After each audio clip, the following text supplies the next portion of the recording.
Hello, everybody. Welcome to episode 2 of the VIBECAST. GC just called me old for people who are watching the VOD. He can go fuck himself. Hello, hello, hello. I hope everyone has had a wonderful, magnificent last 2 weeks since the last episode.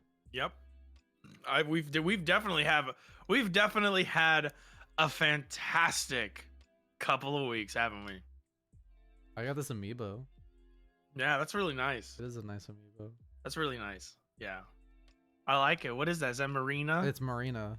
Is that Marina? She's an Octoling? She's the better of the two. Yeah. So I don't know how you want to do this. I don't know how you want to get into I this. actually forgot how to start a podcast. Yeah, honestly, I'm just gonna. What do we usually do? Just talk about what we play? We just talk about shit. We just talk about bullshit, dog. See, the problem is that we had such a great first episode that flowed, and now we're just gonna be like, That's not true. Listen. What do you think of Yakuza? I think Kiryu's cool. Okay. Well, I think. Oh, so good. You know, I have the power to just censor you, right? Mm-hmm. So GC doesn't exist now, everybody. So you know, you can. I'm not. Let's talk about the Yakuza news. No one Let's can talk about see the you. Yakuza news. No I can one see myself. That's good enough. Doesn't no. All right, I'll be a fair sport. So, GC, fake Yakuza fan extraordinaire.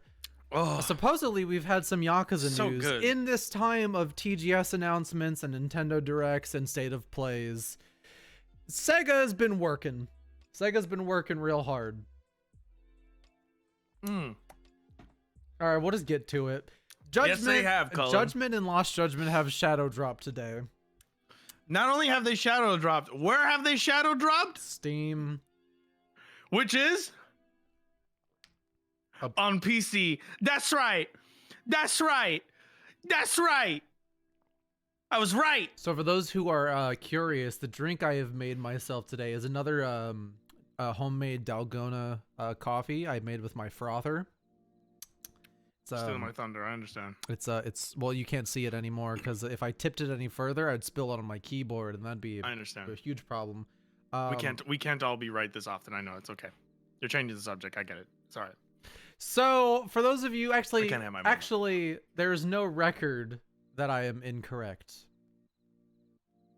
There is no record that you are incorrect. However, you are not incorrect. I am simply right. For those of you that don't know, about a year ago, when Lost Judgment came out and there was no PC release, you're incorrect again because we talked about this. It's because when the Judgment remaster came out, when the Judgment remaster came out, there was no news of a PC port, because they put it on Stadia. Right, for no right. fucking reason. Oh my god. Okay, yeah, I remember. They put it on Stadia and we were like, why Stadia and why not PC?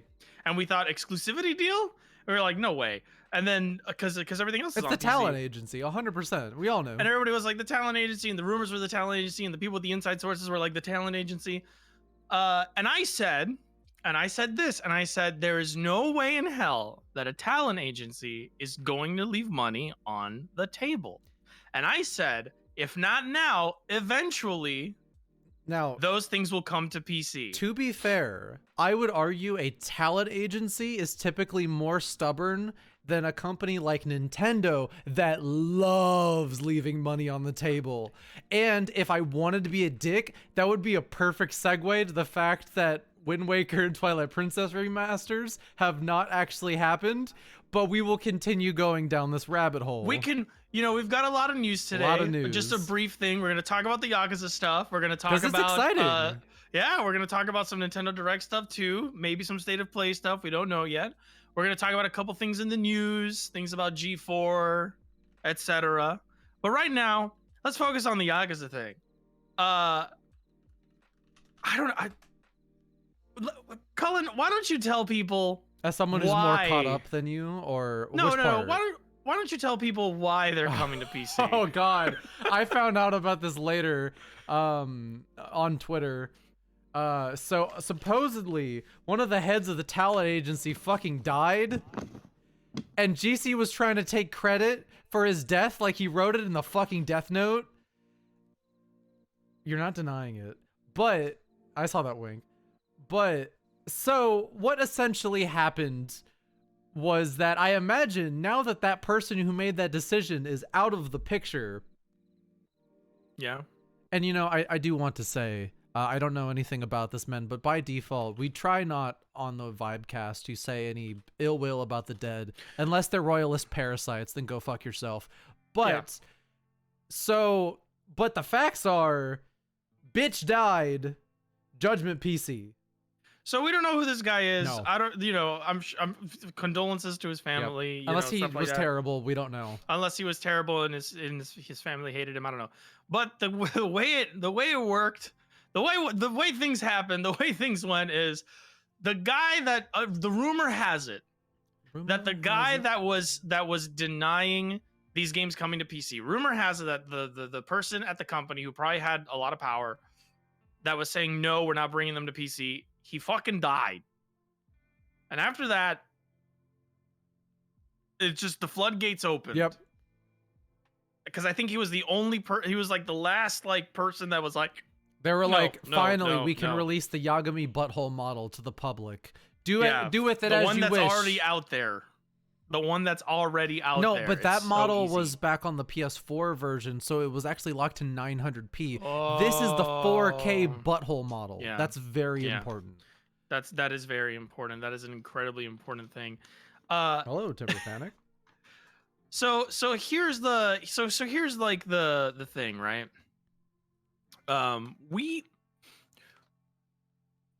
See, I think we kind of fall into like when stuff like this, we fall into two different like things where it's like I am much more cynical about this shit, where I'm like, that's not happening, and you're like, it might.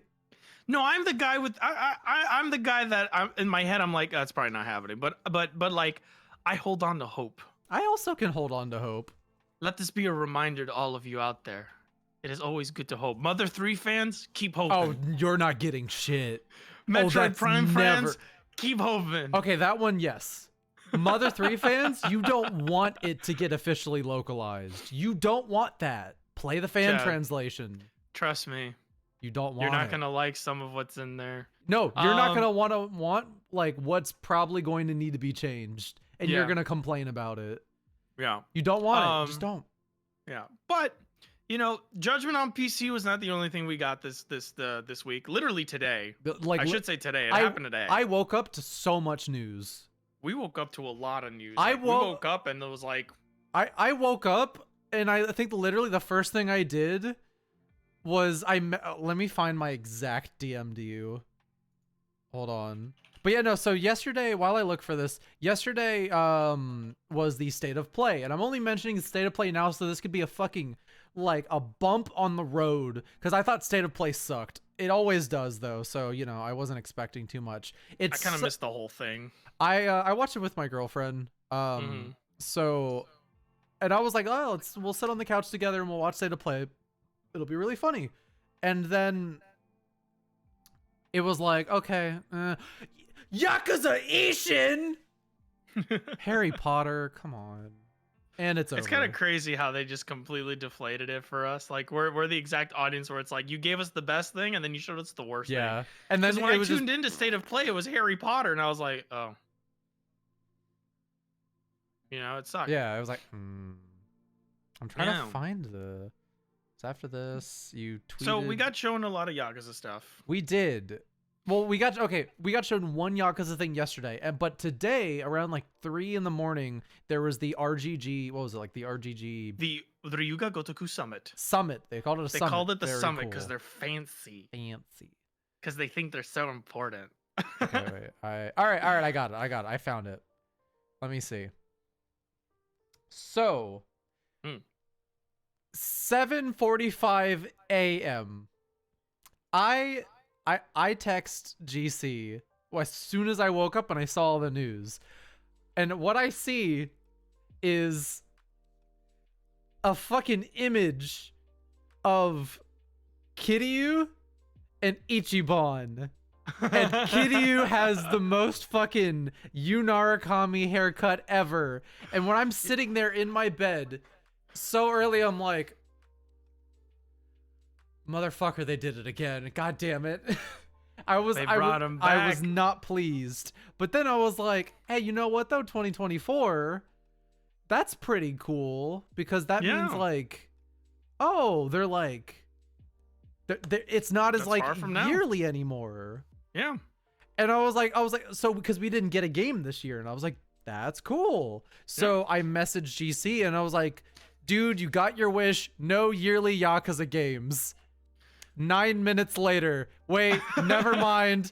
2 games next year, 1 in 2024. All right, but I actually so Would you what like they to, could be doing. Would you like to first say what that, because I said 3 games. Would you like Oh yeah, to, sure. Let's go through them. Let's go through all of them. Let's start with like I want to say this is kind of like the heavy hitter, and I actually you might disagree with me. I actually think the Ishin remake is the heavier hitter. I would say it appears like that, if only because we get to play it in a couple months. Yeah, a couple months. 5 months. Oh shit, I didn't know that. February. Okay, yeah. So February, you're getting Yakuza Ishin, but it's a remake from the ground up. It is a, now, what I imagine they did was, because this is confirmed, at least because we know it's in Unreal 4. Right. So what they probably did was grab, change a little bit, put in Unreal 4. Yeah, which is technically from the ground up, Yep. but you know, like that's a marketing. That's a marketing thing. So you're getting a remake of Ishin, and they're recasting characters. Some characters are being recast, and it's a full remake. It's an Unreal Engine 4, so they're not using the Dragon engine for an action-based game, and the reason for that is probably because swords items work like shit in the Dragon engine. What I think, well, that yes, but also I imagine that it was a lot harder to be. So someone in chat said, so it's a Kiwami. It's the first good Kiwami. You're such a dick. I don't like Kiwami. I'm sorry, but I like both of them. It was beat me to it. Someone in chat. In Japan, this is called Ishin Kiwami. Yes, but we never got it, so it's just called Ishin. Like a Dragon Ishin. And that's another cool thing, is that Like a Dragon is here to stay. Yakuza is dead. One of the, I don't know if you saw on Twitter, one of the localization leads tweeted out, it's like, you guys thought we were kidding. Yeah, Scott. And it was the chapter name of the last chapter of Yakuza 7 when it said the end of Yakuza. Yeah. So good. So good. And like, and so that's sort of the thing that coincides with the announcement of Ishin, is that they are doing Like a Dragon. It is now, the series is now Ryuga Gotoku everywhere. Yep. Which means you don't have to call it Yakuza anymore. If you say Ryuga Gotoku, that's fine. You don't have to juggle the names anymore. It's Like a Dragon here. It's Like a Dragon there. I will say, Like a Dragon is the more accurate and correct term. Yes. Yakuza flows better. Yakuza is easy to say, yes. But it's also just like, it feels good. I was like telling a friend Like a Dragon is a bit of a mouthful. Like a Dragon also feels fine, and it's cool. It's like a Dragon, cool. But it's like, I want you to really like put a lot of like no, you're right. Focus on your mouth immediately. Yeah. Well, yeah, like you, but like everybody. The word Yakuza. Like a Dragon hurts. I feel like saying the word Yakuza, like it's like Yakuza. It's Yakuza. like it's like a bambling brook passing through even your if you tongue. mispronounce it, even if you say Yakuza, you know, or Yakuzis. It's like it's just a fun rolls off whatever. your tongue. It's like blah, blah, blah, blah. But most people probably won't switch over, but no, probably not. Like literally on Twitter while people were talking about it, still calling it Yakuza. They were already like Cosmo was talking about it on Twitter, and he was like shortening the names to Y7, Y6. Yeah. And I was like, that's so much easier to write than LAD2, yeah, exactly. LAD4. You know, I'm probably gonna still call it Yakuza. Yeah, I mean colloquially, you know, whatever. Over time, that'll go away. I can't wait for Yakuza Ishin. Know it. Yeah, but the splash art looks fantastic, which makes me very happy. It feels like their art direction's really good for this one. A lot of people say Ishin's like one of the best ones they've ever done. I've heard that quite often. So very exciting. On top of that, and what's noteworthy about Ishin is that what's noteworthy about that is that Cullen just wrote something in the podcast document that made me laugh. You'll see later, everyone. What's notable is that they did mention that they wanted to do the same thing to Yakuza Kenzan and the PSP games. I did not see that they actually mentioned this. So they did add that. Apparently, like I got it from multiple places that this was in the plans. Huh? Source? Multiple like outlets were tweeting that out. Like they would say it Ishin, and then they would tweet. They would write they are considering doing this for blah blah. They should. Yeah. Although Kenzen would probably need like a more of a remake. But they should do it. Kenzen would need a sensitivity. Well, it depends on like what the material exactly they no. do with Kenzen. I mean remake as in that game looks like a that's it a looks like Vaseline. PS3 ass game. Yeah. So like they want to do this with that, and it wouldn't be too hard because the reason they're going so interestingly enough, they're not using the Dragon engine, they're using Unreal Engine 4, and it's probably because it's easier to convert that game into Unreal Engine 4. Whatever the because Ishin is on the same engine as Zero. Yeah. So you got it exactly right. I imagine they were just like, okay, so we have this. Let's try to put it in the Dragon. Nope, doesn't work. Okay, Unreal Engine 4 is like the fucking most accessible engine out there. Yeah, cool. One of the easiest things to convert to. And it looks great. Yep, it looks fantastic. Can't wait for it. Super excited. What February, right? February 21st. And in chat it was mentioned we get it a day before Japan. Yeah. I'm kind of wondering because I have been hearing a lot lately that like Japanese game sales are going down, and a lot more. I mean, that's why we're getting so many worldwide releases. So we get it a day before Japan, but won't Japan be in the next day when it drops on our end? Japan's typically a day before us. Right. So are they to do simultaneous release? Are they just releasing it a day later because the time zones line up? I don't know. So I think they release simultaneously anyway. It's just Japan, when it releases for us, Japan will be technically in tomorrow. I hope we get a dub. Dude, I would like a dub. Dude, you like as the guy who never plays with the dub, I would like a dub. You need to start playing the RGG games with the dub. They're so good. I know.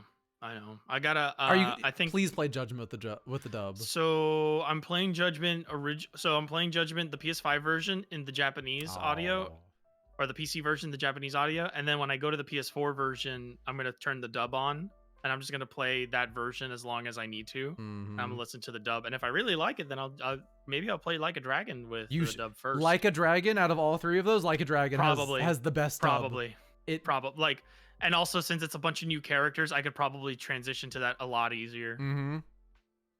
Yeah. Like, I think Lost Judgment still has a very good dub, but the simul-ship crunch of it all is you could kind of tell. And they even said like we had to like we couldn't do custom lip flaps and stuff on this one. It was probably a last minute decision to do a simultaneous release as well, because they were probably watching the success of a previous game.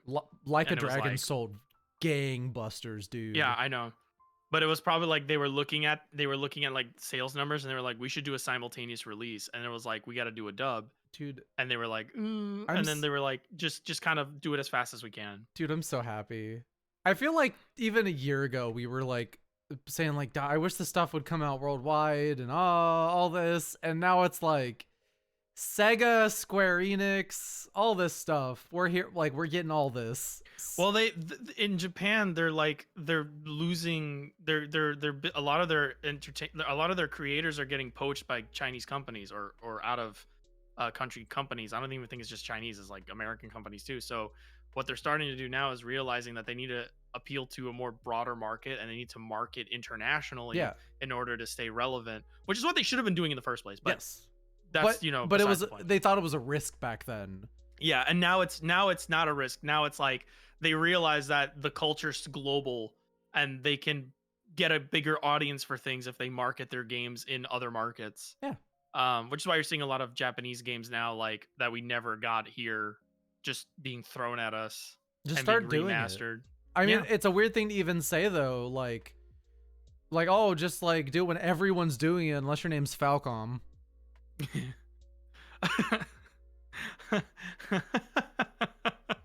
I could. You think they're gonna go the way of the dodo, huh? What? They're going the way of the dodo, huh? Like putting their head under the sand and then like, what do you mean? No, like eventually they'll lead themselves to ruin. Oh, absolutely, 100%. Yeah. 100. Like they are. Falcom is historically the slowest on the uptake. They like, it's really bad. It's We know. really bad. I love watching your rise and fall with the Falcom games. Like you were like, "This is cool. Wow, wow. Whoa, hey, wait, stop." Ah. Well, no, like, dude. What sucks is that like So I want to make this like. I don't want to talk about this for long. There has been drama as of late with the spreadsheet translations for the latest game got cease and desist by NIS America. And I don't want to talk about the how much they were in their right or any of that. That's not the part I'm interested in. But what I do want to talk about is that I've played that latest game, Kuro no Kiseki. That game's fucking fire, and it fixes all of my problems across the entire Cold Steel arc, and is probably one of the best games they've ever made. It came out in there is a Chinese Steam port that was made that was still allowed to be purchased in the West. I bought it. Within the hour of it coming out, someone took this spreadsheet translation and made an English patch. You can play that game in English. Cool. That is not a game that will be set to come out in the West until like 2024 to 2025. So obviously they were like, now there's a lot of different opinions on this, and I do not want to say anything about like I think any company is worthy of criticism. Yes. I think NIS probably should not have cease and desisted this. It was a very bad look. But I noticed that a lot of the criticism in this is going to them and not Falcom. And what I think a lot of people probably force their hand. Which, when Falcom says, okay, we have 4 fucking games we want you to localize. And those are the 4 games that come before the latest, prettiest one. So then it's like, okay, so we give you 4 games, localize them, handle all the stuff. That's so archaic. So I think it was 2021 in which we got because that was when the Geofront deal was revealed, where they bought the scripts for 2 of those games. But obviously what people don't get is that you can't just take scripts like that, slap them into something and say, we're not looking at that, sell it, we're good. So they commissioned ports for all of these, and because they wanted to actually give time for all this massive stack of games they were given, they spread them out a little bit. So the first of these 4 games is coming out late this year, and then next year we're getting the 3 spread throughout. Now, I think it might have been a good idea to focus on the newer games and not make people wait on the PSP remakes. No, you should. Yeah, what you're saying is correct. Like they should focus on the newest thing, get that out, and then once you've garnered like that attention with your new hotness, because it's relevant, then you can port the older games and get this new audience into. Because the final game in the Cold Steel series, which is Hajimari no Kiseki, also known as Trails from Reverie, the 5th game that wraps it all up truthfully and then moves on to says, and now we're moving on. That is coming out in 2023. Cold Steel 4 came out in 2020. And it's not localized yet? It's coming out next year. So you're making people wait 3 years. And again, I do not... And that game's already out in Japan? That game has been out in Japan. And same thing with Kuro. You can buy the PC version, the Chinese PC version, and put English in it. This is like one of those weird things where it's like, it's not even about annualizing games, because the games are... And they do annualize them. And they do annualize Falcom annualizes games. which is even weirder. It's like you're already if you're already on an annualized like schedule, right? And you're putting out a game a year, right? And you have a market in the West that's eagerly like your biggest pull is Cold Steel. What you played at Cold Steel fucking made my head leap out of my neck and explode into fireworks, but like, and in a bad way. Yeah. Um, but like, but like, That's the popular there's a one. huge fan base here. That people care about the new hotness. Why not take advantage of that?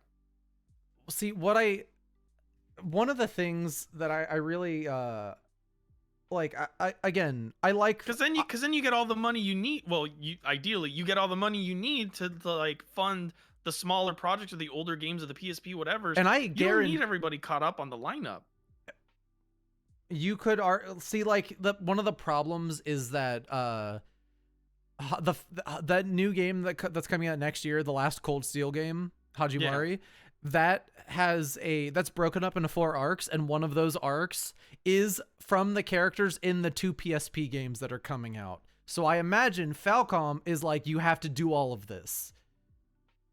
And they were probably like, do this in this order so that, you know, and it is okay, but Falcom is the same people who write everyone's backstory over and over again in the fucking games. It is. You're gonna make them sit through those arcs anyway in a cutscene.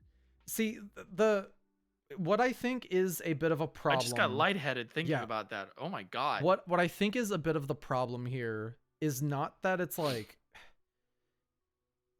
okay, so an ideal situation for localization is that, and this is why simul ships are able to happen now. You get the script made, you get it finalized early, months before you're set to release, and you get that to the translators as soon as possible, and then you deal with that. Falcom in the past has been giving the scripts to people after the Japanese version has been released, which leads to that big stagger because they write very big scripts. And you're like, oh, well, NIS America is slow at translating. No. Huge. No. And this is the kicker. Kuro no Kiseki 2 is coming out this year in Japan. And a day later, Kuro no Kiseki 2 is coming out in China. It is 100% that it's like the West is not as important to them.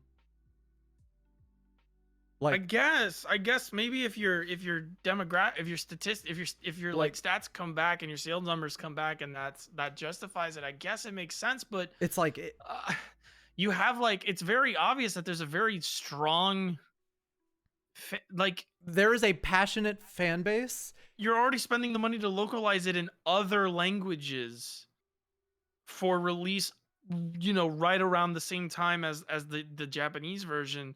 So why specifically hold back the localizations for the West when, I mean, I know China is a huge market, but the West is an equally large market. And that's why you're not equally large, but it's still formidably large. And what I think Falcom needs, because we were on the right track of catching up without those PSP games. Yeah. And now we've fallen behind. And there's like going to be a 2-year gap.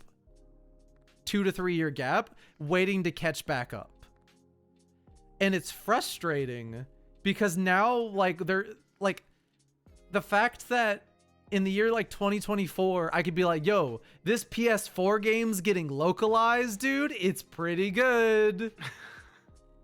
It's frustrating because I think Falcom is on a hot streak right now and they're making they're fucking Kuro no Kiseki is a banger of an RPG.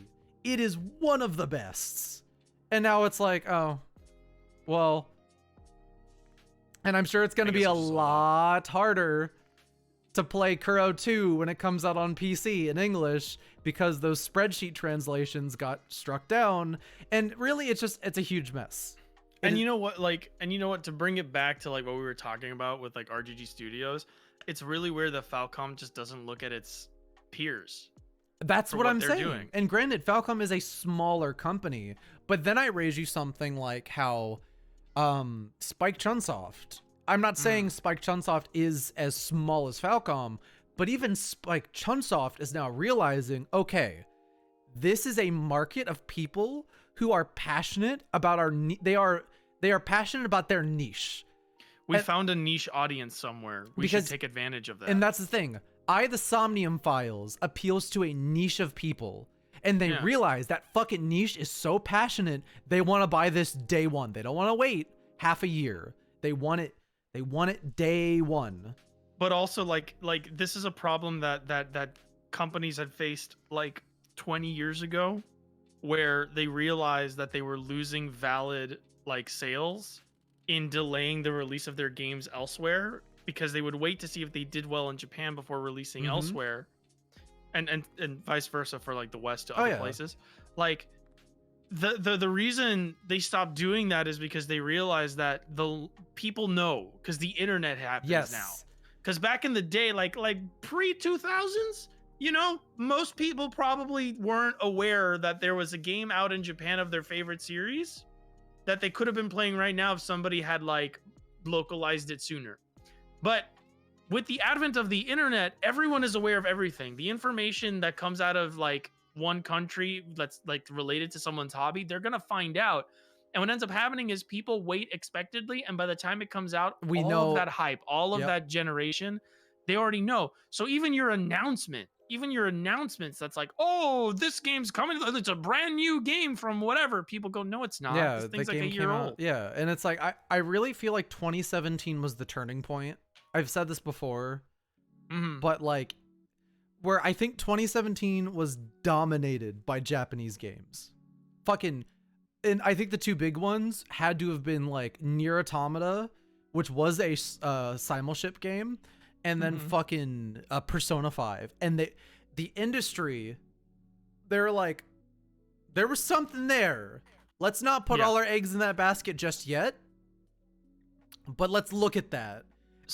Neo came out in 2017. A lot of it. The game that it was dominated. Odyssey, Breath of the Wild. Yeah, it's like, and Nintendo led the charge, honestly. With the Switch, Nintendo led the charge on that. Yeah. But like, so you're looking at this and you're like, okay, so then they spent the next like 5 years trying to restructure the pipeline, like the dev pipeline, not just the like, because a lot of people really thought that it's like you could just hit the button and then do a worldwide release. Just hit the button. It's like, that's not how that works. As someone who works software dev, it's very hard to change the dev pipeline. Yeah. Like, you can't just restructure you can't restructure everything you do overnight, as much as it'd be great. So a lot of companies had to learn how to do that. Hey, Japanime. So once they figured out how to do that, that is why now we have reached a point where Square Enix and Sega are also, and Capcom, the charge is, and again, I'm sure they realized, okay, console game sales are dropping in Japan. If we don't fucking adapt, we are going to die. Yeah. And you look at Falcom sales. Falcom sales have been going down in recent years for a lot of reasons, not just this, but also they have 2 fucking series they make, and I'm sure people are getting burned out. But it's like simulship. Simulship is so important nowadays. Speaking of simulship, let's talk about the rest of the games that Yuga Gotoku is putting out. Yes, sorry, I didn't mean to go into the Falcom thing. No, this is great actually. So to make a point of that, RGG Studios has been taking advantage of that simulcast release because they've realized that, hey, our sales numbers look better when we release worldwide now, because you just have more sales numbers that way. So if we spend a little bit extra, we look a lot better to our stakeholders, and because we're selling more copies. From what I've been seeing as well, it seems like for a lot of these like games where you look at the sales, it's like Strikers, I think like SMT5, a couple of them where they're like, hey, wait, hold on. We're getting more sales outside of Japan now. Yeah. More people are buying this than they are in our actual country. Yeah. Unless you're Splatoon and you just sold 3 fucking kajillion copies. your Splatoon, you just show up. We got to talk And about that people at some point. Let's talk about We will. Yakuza. So, speaking of simultaneous release, all of the games that they've announced are, I believe, simultaneous release They for are. RGG Studios, and they're capitalizing on the fact that their audience is huge now, and it is comparatively to what it was maybe a couple years ago when they put out a pity copy of Yakuza 5 on PS3. Oh God. So the second game, obviously, Like a Dragon 8 is coming, and that's cool. We can talk about the Kiryu wig. I don't think the wig's that bad. I think the I disguise like it. works. I like it a Yeah. lot. I hope it's I not even a actually don't- wig. Yeah, I hope that's just his hair. No, he just puts because- his hair down. Because to not go too much into it, because you haven't played Like a Dragon yet, but the reason why Ichiban's hair is like that is that he had like I think he had a perm or something at like. And it came out. Well, no, because before he went to he used to get perms. Then he did the Kiryu thing, went to jail for 1 billion years, and then he came out and he went back to a barber. He was like, "Give me a perm," and they fucked it up. And he was like, "What the fuck is this?" So I have a headcanon that he was like, "Don't worry, Kiryu, I'll hook you up to this barber." And then like they say, got you, bro. "I got you, bro." And then he sits down and it was like, he'd probably be like, I he just there was got like- up. He didn't say anything. I like it. So like, I actually think so Like a Dragon 8 is happening. The big pull for this one is they're bringing Kiryu back. But before that, But we'll get into that. no, because I think this is more important to talk about Sure. first. Sure. Because so before that, they're between getting into between you go ahead. Ishin and 8, they are making a Kiryu game. And it is a small Kiryu game. This is going to be the Miles Morales game I am to the series. I have not played Kaito Files yet. I am imagining maybe something around that size, but maybe a bit bigger. I actually think just a little bit bigger than the Kaito Files, because I think the Kaito Files is like 20 hours I have not played it. or less than that. It's probably like, I think it's like, someone told me it was like 10, 15. I'm probably gonna pick that up around January while I'm waiting to play Ishin. It's good. By the way, if you don't know, this is not an ad. We're not sponsored. If you're gonna play Judgment on PC, if you buy the Judgment Collection, which brings Judgment and Lost Judgment, you get the Kaito Files for free. Yes, so And the Kaito Files is $30, so it's a pretty decent discount. So, and it's not just the Kaito Files. So pretty much if you buy, like, let's say you haven't played Judgment, but you love RGG, and you're like, I want to play both these games. You spend $100, you get both games, which would cost $100 by themselves, and then all of the DLC for Lost Judgment, which is a lot of stuff. Yeah, it's quite a package. I need to go buy the Kaito. But yeah, so they're making, because there's going to be a game, Like a Dragon game with Kiryu in it, they are making a smaller game with Kiryu as the main character to explore and explain what he's been doing between Yakuza 6 and 8 and Like a Dragon 8. I saw the trailer. Did you see the trailer? I skimmed the trailer. Okay. The trailer, not to toot my own horn, not to say that I may have had a point. Do you want to bring out your juice again? I Did you threw destroy the your thing out. juice? I emptied the juice. God damn it. They are, it very much seems like, can I go into speculation? Want me to go into specs? We're Okay. literally speculating. We've been doing that for an hour. So we've been streaming. Wow. So okay, 38 minutes of recording. all right, that makes more sense. So the game is called The Man Who Erased. It's called Like a Dragon Gaiden. The Man Who Erased His Name. Can I say That title has no sauce? I'll say this. It's too long. But They were trying to go for the Clint Eastwood, The Man Yep. with No Name yep, idea. they're really but hoping it's too, that Kiryu's face will sell copies on this one. and I think they're right. Numbers kind of show that like Yakuza 6 beat out Yakuza 7 sales Well, at launch. What And I think it's they kind of think I think they're right about this. People haven't, a lot of people no, don't I'm feel pretty like, sure like, 7 outsold 6. I think overall yes, but on launch it didn't. And Are like, are that's we what they're talking looking about at. in Japan? Probably? Because Yeah. in Japan, I believe it, but I think launch in the West, 7 destroyed 6. Oh yeah. Because No there's no contest. allegiances there. Yeah. Yeah. So So the game is focused on that. In the trailer, he's at the Daidoji Temple. The Daidoji, if you don't recognize that name, is the name of the general in Yakuza 6 that the Secret of Onomichi is related to. If you've played Yakuza 6, you know. If you haven't, I'm not going to spoil it. It takes too long to Don't explain play it it. because it's convoluted. Watch GC's Don't play it. video. Yeah, watch my video. It's good. The bass on the creepy parts is a little bad. It's a little heavy, but I mean, like, just turn down your fucking volume. We can't all win. Yeah, I know. So he's at the Daidoji Temple and he's like a monk, right? And it looks like he's like a monk. And then there's this monk guy comes on and he goes, what bothers you? And he's like, you can't let go of your family, can you? He leaves, and then the music takes a dark turn, and a government agent walks from the shadows, and it becomes clear that Kiryu is not a monk, but an agent for the Daidoji. So it's essentially framing that everything Kiryu decides to do at the end of Yakuza 6 turned out really poorly for him. Which is exactly how it should have gone. So it seems like this might be the game. And I don't want to say this, I don't want to be hyperbolic because not everyone agrees with me. But this seems like, I know Like a Dragon does a lot to alleviate some of the issues 6 did to that story.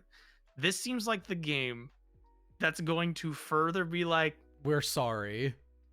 Oops. Now, okay.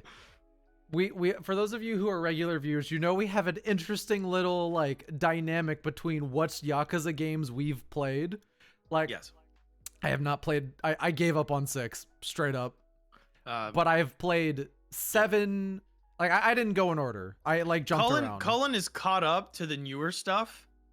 And Cullen played them out of order, but Cullen is caught up. And I am still pre-judgment here. Also, technically, I have not played 3, 4.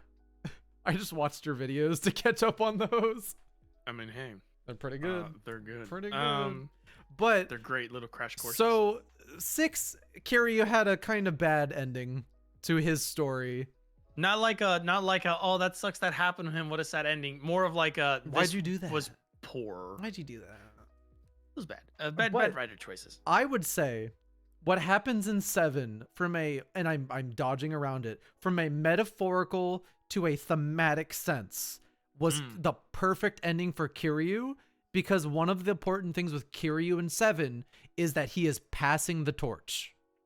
And I, as a audience member, was like, I do not need to know what happens with Kiryu anymore. I can let him be a ghost. Yeah. He is literally, like, he is saying, Ichiban, you are my successor. And that as an ending for Kiryu's story made me happy. So, as an addition to that, which I'll get into, first I want to talk about Like a Dragon 8. And so this Gaiden game kind of leads into that, where Like a Dragon 8 is going to have both Kiryu and Ichiban in it. They control their own parties.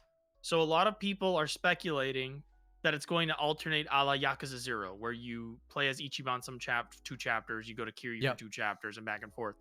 Now Kiryu seems to be a deuteragonist in this case. He doesn't seem to have like the main story being told. His role is actually very similar in 0, where his story is actually very sideways of the Majima stuff. And what I was going to say is, I don't think people felt that was enough in Like a Dragon 7. And I think what this is to kind of like ease more people into the fact that, yeah, Kiryu's not going to be around. I know they've brought him back and it's because he sells. But at the same time, this is a really good opportunity to do an explicit passing of the torch. But I don't like this. Because if you don't know, in Like a Dragon 7, he's in there. But from what I understand, he's not. No, he doesn't. Like, no, he fills his role where she's like, he sees Ichiban. He's like, hey, get your shit together. Like, you got to be a man. Come on. Yeah. So like, I think this is more of a more passing of the torch thing. You gotta. I know I gotta play it again. You gotta play it. It feel like 7 is probably, knowing how he ended in 6, and you play 7, you're like, this is perfect. Yeah. This is literally perfect. So here's what I want to get into. this is either a passing of the torch thing, or if Yokoyama is good at writing, and he is. And listen. He's good at writing. He's good at writing. You said Yokoyama, and I was like, what? Yeah, I know. Yokoyama. Masayoshi Yokoyama. That's his name. Why do you pronounce it? No, you got it right. Just hearing Yokoyama. Okay. So this might not be a retread. So it feels he's like a smart retread. But hear me out. Okay. If he's a smart writer, and he can be pretty wrong about a lot of things, but he does have some really good like plot lines. You know, like, he did write does. 7 and 7 Bangs, so I'll give him that. He's you know, he has talent. You can't deny him that. Like Yakuza 5 is really good despite some of its failures. I know you don't like. We diverge on that Yakuza one. 5. Yakuza 5 is pretty good except for like Baba stuff and like the maybe if I liked RGG side content more, I think 5 would be the best game in the series. Well, he doesn't write RGG side content. No, I'm saying I'm general about 5. Okay. Yeah. We approach 5 is very much that kind of game. We approach them very differently. Whereas like I like the story, and I do occasional little side stuff where you're like you complete everything. Because that's what I mean. I don't want to get into that, but like a lot of the times they build the games around the play spots, and that's like their big like focus. Of course. But anyway, so I want to talk about what I think might happen, and I think this is his reaction to people wanting more Kiryu stuff. And I think potentially in this story, what's going to occur is that this game is going to be a conversation about, hey, you gotta fucking stop wanting this guy to keep showing the fuck up. And this is a really good opportunity to tell that kind of commentary story where he's getting meta with it, but it's also going to be a story about leaving, like literally leaving your pasts behind, and or leaving your heroes behind, or outgrowing your heroes, because the passing of the torch happened, but symbolically Kiryu is still a legend. So this could potentially be a story that focuses about ditching that legend and understanding that's like, you know what, the legend isn't here to help us. How many? No. How many? No. But this is about that character. But those games were about that character. Those games were about him finding closure and finding peace with what he wants, and then they kept pulling him back in because whatever, they needed to make more games. This is a different perspective. Y'all better kill this Yunarakami bitch. Yeah, this bitch needs to die. The torch is passed. The torch is passed. But have we departed from it? And I think that's a really good thing where it's like, yes, you've been handed the legacy, but you still give a fuck about the ghost. This game could be about that because this is not a game where Kiryu is Kiryu. This is a game where Kiryu is is trying to be a different person, and his story is. How many games now are we on with that? No. But like again, it's actually it's only been one. There's only been one game where he abandons his identity. Yeah. Yeah, but still, it's like. It is like a reused plot line, but it's done differently here, where it's like actually an actual effort is being made to hide his identity and make him like a different kind of person. Now, on a carnal level, yes, I am happy to see Kiryu back. Yeah, it's like fucking monkey brain. I'm like, yay, Kiryu, I like him. But also, it's like one of the greatest things about fucking 7 is that Ichiban never learns Kiryu's name. Good. And that's why it works, because the whole point of 7 is that he sees this and Ichiban's like, I don't give a fuck. Like, I don't care who you are. It does not matter to me.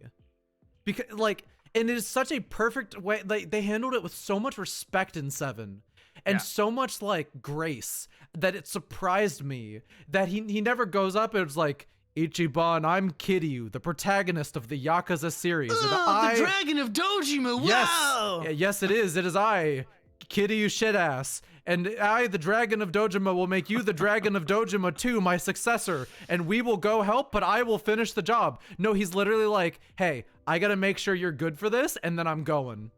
And to further, prove that point is like, yeah, there is that. But I think I really do think Yokoyama is writing a story to talk to his audience. If he, I want them to do so. Basically, what I want from this is, after this game, I'm.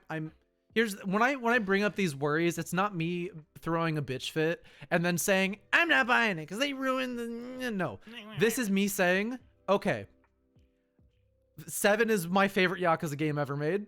I'm gonna Yokoyama. I'm gonna be raising my eyebrow until the credits roll. This should be the last Kiryu game. And I'll say this: this should be the last mainline Kiryu game, because I'm okay with him coming back in like little spin-off shit. I think you want to reuse his likeness for like another Feudal Japan game and stuff like that, that's what I mean. Yes. Like if you want to reuse him for a Dead Souls sequel, that's fine. Yes. Like dream matches, I'm okay with that. I'm not talking about. I don't want another. I don't want like a Kiryu series. I don't want that. But like in terms of the mainline story, this bitch better die or live with his family happily ever after. Like you fucking pick one. Yeah, and this man's story has ended like so many times. Well, part of that is because of the way that the studio was told. It's because they were never guaranteed another game. But I know why. Yeah. But it's so what kind of gives me faith that this might be that conversation is that Yokoyama did say the theme of 8 is past and future, and it is. I actually think he is going to. This is the perfect opportunity for him to do this, because he does this every once in a while. But this is a perfect opportunity for him to actually have a sit down and talk to the audience with his writing, like with the story that he's going to tell. And I do think he does have like in little bits and little pieces here and there in every game, he has a part of the story that it is a direct response to fan reaction to the previous one. So I think we're going to see that. Do we know what the gameplay in Like a Dragon Gaiden gameplay will be? Action. It's going to be a racing game. It'll be a card game. It'll be a card game. No, it's probably going to be a brawler. Massively I would multiplayer online RPG. Yeah. But yeah, 8 is going to be a turn-based game. For both of them, which... Yeah. That was Ichiban's thing. Yes, but also it is Ichiban's game. I know it's Ichiban's game, but the reason it works is that... That's how he views combat. Yeah. Let me explain something. The reality of the matter is that you cannot do a turn-based game and then a brawler game in one game, because if one of those is worse than the other, I get it. The whole half of the game that you're not doing that thing that you prefer, I get it. You're going to hate it. I get it. I understand why. But the Dragon Engine could totally do both. And but again, it's about the way people are going to react to the difference. I will say I'm quite also it's like it's not that important. Okay. I'm not trying to like nitpick the shit out of it, but this is coming from a guy who really loves 7. Like, yes, thematically it's really good, and it's just going to be a carryover from 7. What I want this to be is I want Ichiban and Kiryu to spend like months in a hotel room playing Dragon Quest, and Kiryu's like, Ichiban, I see it now. I'm actually completely prepared for them to like rarely interact, but I know that's not gonna happen. I would actually be okay if they actually like they teamed up for this one. Yeah, just to make it. I think they need to. So this is what I was saying, where I wanted Kiryu's party to be made up of veteran Yakuza characters, and Ichiban's party to be his, usual stable of characters, like his friends and stuff. And I would love for them to interact and do the parting of wisdom for everybody, for the cast. The thing that I wanted from Yakuza 6, remember, where we talked about like Kiryu's Akiyama should show up and resonate with another person from the new friends Kiryu has made, and then impart wisdom, and then that is that character's arc for that game, where they learn something from the old guard of the series. Thematically, that's really nice, and then storytelling wise, it's like, oh, this person who's been through something similar or gets me and has lived a different experience or a similar experience and has more like wisdom that I can learn from is talking. Kitty, you can't take your grandson. Let's fight. I leave now. Goodbye. It'll be really cool if they have their if they have character arcs like that throughout the game, and then at the end it's Ichiban telling Kiryu that he should just go home and be a family man. It'd be really cool. And then the younger generation imparting wisdom to the older generation. Like, okay, well, this is what we learned. The and, middle-aged you know, generation passing on to the aged yeah. generation. Well, I mean, yes, I because that's know. the you know, but like, I think that would be a good opportunity. Oh, yeah. I actually have high hopes for this. 7 was great. Again, 7 I was was talking to good. Alto about this, where it's like, I'm in. You fucking sold me with 7. I will have. I am a bit worried, just a little bit, and also I'm not really one for prequels. So this other, like, again, here's the thing: I'm buying all these games, day one. I'm playing all of them. I love Yakuza. I will complain about Yakuza. I will criticize Yakuza. I fucking love these games. But Preach it to the choir. yeah, literally, this is us. This is our podcast. I have cosplay. Why? What I actually have a question for you, GC. Yeah. What's up? When are you playing Ishin? Because if you When? think about it, you're overdue to play Ishin, so you should play Ishin on launch. Yeah, I'm gonna be caught up by then. Are you sure? I'm 3 games away. You're I gonna got Judgment. You're gonna play all of those games I by make videos on them. Yeah. February. Yeah. 5 months. You're gonna play all those games in 5 months. Yes. You are going to 100% all those games in 5 months. I never 100% a Yakuza. Yes, you game. do. Nope. I get really close, but I never do. Okay, Absolutely but still. Okay, so 99%. Yeah, like 80, 89%. Oh my god, this tool. 90, 95. And Kiwami, I'm actually almost done. I could probably take an afternoon. Okay. To do that if I wanted it. Oh god, you're like so far behind. My request. What are you talking about? My request to you. I'm listen to gonna my play request. Judgment, and then I have Like a Dragon, and then Lost Judgment, and My then the Kaido request. Files. That's it. My request. All those to games you. are super short, except Like a Dragon. Except Like a Dragon. Judgment games are just Yakuza games. You underestimate how fast I play these games. Okay. My play times are like Listen to really my low. request. Listen to my request. What? If you are not caught up in time, I ask of you to play Ishin on launch. Sure, it's a spinoff. I can play it out of order. Okay, because I want to play this with you on launch and talk about it. Sure. Yeah. That's it. That's Yeah. really it. Because I don't want to sit here like I have been for Like a Dragon for like 2 fucking years, and I'm like, Listen. GC, I gotta talk to you about Like a Dragon. Listen, Colin, buddy, friend, pal. Listen, homie. You know that when I start playing Judgment, I'm gonna be Oh god, bombarding don't talk you to with me about DMs, right? Judgment. I'm gonna be there. And You know, I'm gonna yeah, go, what you better. the fuck? Why do they do that? And then you're gonna be like, I don't know. I really Great. like. I was gonna start today. Judgments. I feel so weird about Judgment because Judgment's like fine. Yeah, Like we'll it- get there. Yeah. So Yeah. anyway, those are the 3 games coming out for RGG Studios. That was basically the summit. Yeah. This was Um, the VIBECAST summit. I was given everything. Everything I wanted, I got. I even got like mention of potential Kenzen and Kurohyo remakes or remasters, Dude, or whatever. all I wanted was 8. So Yeah. like I got more than what I wanted. On stream, I had like on my streams, I had like a tier list, right? I had like I want Judgment on PC. I got it like immediately. Boom, done. Right? Then I was like, well, okay, my second tier of things that I would hope for is like Ishin and Kenzan. I got it. And then I was like, okay, and like the Kurohyo PSP games should probably get ports or remasters or whatever. And then I also got hopes that it might happen. I got an acknowledgement that it might happen. Did you know So, those like- games were made by the Death Jam people? Yes, I did actually. That's why they're sick, because they play Yeah. really well. Because Def Jam's fucking sick. I've heard. The only thing I didn't get was a Dead Souls remaster. It'll announcement. probably happen. Please.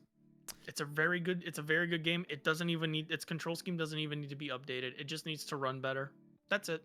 I was just sitting here like, I want to play, because I was just thinking, I get to play Yakuza 8 this year. Fuck yeah. Then it's like, oh, Yakuza 8's coming out in 2024. But you get 2 other Yakuza games before. Then I'm like, sounds good. Let's go. But I will say, yeah, Yakuza still fucking annualized as shit. Well, that's what I was going to say is it's annualized, but they have different groups working on different games. So they're kind of doing what Assassin's Creed and Call of Duty were doing, and I know these are like horrific examples for based on the companies, but what they're doing is they're doing like these smaller games, and they have like teams devoted to this, and then they have a larger team working on Yakuza 8. So Yakuza 8's been in development since 7 came out. These smaller games have probably been in development, They've actually said that 8 will be the largest game they've ever made. Yeah. So they're giving time to 8.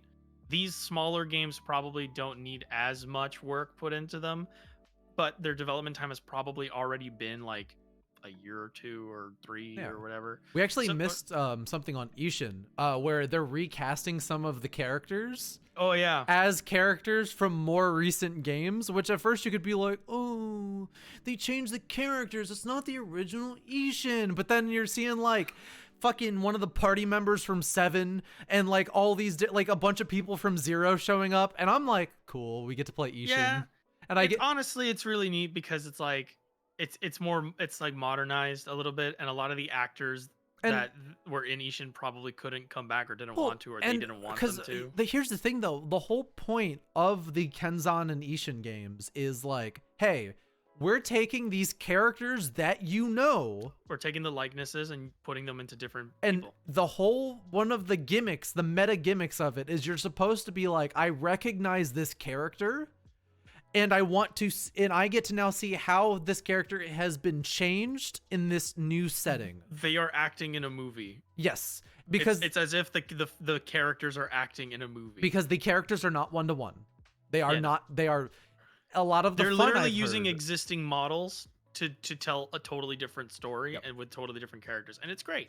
So it's good. You get to see Kuroda do things that aren't like Kiryu, at least in Kenzan. So now it's like, okay. The Yakuza games that are popular, the ones that really blew up, a lot of people might not get that same experience if they have not played some of those older games. So replace some with newer people. It sells better. Yeah, it sells better too because you have recognizable faces. People want to buy that. It's probably cheaper to get those actors back, or they're more willing to come back than the older ones. You definitely want to use the talent from 0 because those are A-list Japanese actors, like super famous actors from Japan. So if you have access to them and they want to do another game, you fucking yeah. So like, it's honestly a smart move all around. I'm pretty excited. As far as like keeping the purity of Ishin intact, the PS4's region unlocked. You can go buy a PS4 copy of Ishin and play Ishin in Japanese if you want and experience that. But I will say, y'all better not get rid of One OK Rock. Y'all better not get rid of that theme song. That theme song goes fucking dummy hard. Have you heard it? Is that the Majima song? No, it's the theme song of Ishin. I think I've heard it. And this will actually be a good segue. The fact that they're bringing segue. Bakamitai into Ishin is a big sign of wanting to be familiar. Yeah. Also, be nice to hear Bakamitai done in like the older style, because sometimes they'll do existing. So what they've done in Kenzan and Ishin, sometimes they'll do like the familiar karaoke songs, but they'll do them with different instruments because it's a different period of time. Watch this. And those can be really cool. This will be a good segue into another topic. Ooh, what is that topic? You'll see when you start listening. You won't see. It'll still be a surprise. I am listening to it now. Actually, I realized it'd be really bad entertainment to just sit here in silence while you're listening to a music song. That's why I'm anyway, so what is this scene kid shit? Speaking of scene kid shit, Sonic the Hedgehog wants to fuck the pain away in Sonic Frontiers. They revealed we're on different ends of this, I think. Surprisingly. You don't like the song? No, I'm talking about the Sonic stuff. Oh, dude. So this song is in there, I think. I heard it. I think I heard it in the trailer. I don't think it was in the trailer. Not in one of the new ones. There's like a 6-minute trailer on Steam. Yeah, that didn't have it. Really? I'm pretty sure. Anyway, I heard it. So Sonic the Hedgehog. Sonic Frontiers was revealed like 2 years ago, and everyone was like, CG trailer, who cares? Sonic Frontiers came back earlier this year with IGN showing some alpha ass gameplay, and everyone said this looks like shit. Why did you show this first? And now the game comes out in about 2 months, and now they're finally showing close to done gameplay. Dude, this game looks like it rules. I'm sorry. This Sonic game looks really good. Oh, that's what cum dick penis means. I thought that Yes. meant bad. No, yeah, the game looks great. Sonic Frontiers looks awesome. I am excited. I am like, dude, let me spend $60 on an open world-ish Sonic game. Fuck yes. Sonic Frontiers looks incredible. It looks like I'm not saying it'll probably be like a GOTY masterpiece or whatever, but you don't fucking need that. It looks like it's fun. It looks like Sonic it's fun. has not been a fun series in a long time. Like, it looks like Sonic Frontiers looks incredible. Yeah, so they're using momentum. If you haven't seen it, they're using like Sonic speed and momentum for enemy attacks and stuff. It actually looks like they're building the game around the fact that Sonic is basically a speedster superhero. Like the platforming is how you do damage to enemies. It's very similar to Sonic Adventure, but like speed is an important thing here. I think from what I've seen, they haven't gone far enough into that. I think you could go way farther into that and make that way more cool and like fun to play. But so far it seems like the game is Fun. yeah. Like Yeah. everyone's really surprised. This game had really unfortunate marketing to start, but they've like course corrected really fast, and so many people I know of are looking at this like this game looks great. Do you think the Sonic movie inspired Sonic the To be people who good? work on Sonic? Like it proved to them that they can pivot based on fan reaction and turn out like Well, a that showed well-received them product. it's like this is what people want. Yeah. Give it to them. Yeah, I feel like it kind of like proved to Sega that, oh, if you actually like address concerns before the game comes out, this turns out well. Like I think one of the big differences right away I think about this one is that like you look at those like forces, and everybody was like, this game's gonna be shit. You could just see it. You could just see it from everything then it came out they've shown. and it was. And it was. But with this, you're looking at this and you're like, This could be fun. this looks great. Yeah. Like I was literally watching the trailer that they put out recently, and I was like, oh, a boss fight, and it was just CG, and I was like, CG, this is lame. That's you're not gonna show me gameplay, and then they did, show me gameplay of the boss fight. And I went, oh, cool, all right. and it was actually revealed recently that so a lot of those cutscenes I think that they showed off is actually an engine, because the time can change depending, because it's open world. So that shit's in engine. Don't get this game on the Switch. Don't do it. Do not. I am the Switch's strongest warrior. Unfortunately, do not get this game on Switch. Now, I was just going to say this. Now, granted, hello Sega. My name is Cullen. Big fan. If you would like to send me a Switch copy to stream, I will absolutely. I'm just here wingmanning. You don't need to send me a copy. Yep. Tell you what, if Cullen likes it, then you send me a copy. All right. Send us 2 copies. Yeah, send us 2 copies. We'll play it. We'll play it together. We'll do a little race. I saw it on the Direct though, and I thought it looked fine. You don't know if they're using Switch footage in that Direct. Fair enough. And also, it's a Direct. They can cherry pick whatever footage they want. But I'm really excited for this. I'll probably get it on PC. I'm stoked. Like it's weird for me to be excited about a Sonic game. Yeah. Where it's like that's one of my more anticipated games, like day one. I feel like whenever Sonic tries to do something really different or does something that they haven't done in a long time, people get excited. Like, this sounds exciting. I remember when Sonic Mania was coming out, people were really excited because it felt like a return to roots. Yep. And then, like, usually whenever it's just another 3D Sonic game that's just doing the same thing every 3D Sonic game does. Because the boost formula. Like, yeah. Like, and Generations was fine. Can I ask you a question? Of course. We're on a podcast. Do you think... I'm starting to notice a trend with games since Breath of the Wild came out, right? Oh, yeah. And I don't think this is a problem. This isn't going to be like, do you think this is good or bad? like as far as like whatever, like the obviously it's going to inspire a lot of like these kinds of games, and a lot of people are going to try to make their version of that or with their existing license, and they should, because you know, Dude, what I think and what I'm going to ask you is, do you think the Breath of the Wild format, which is open world, but it's very specifically that kind of open world, do you think that is just a solid base to make a game regardless of the IP? So we've talked about this before. Fans piss their fucking pants so often if you point out the fact that the video game industry is to its core designed around people taking ideas and changing them a little. Copying homework. I'm sorry.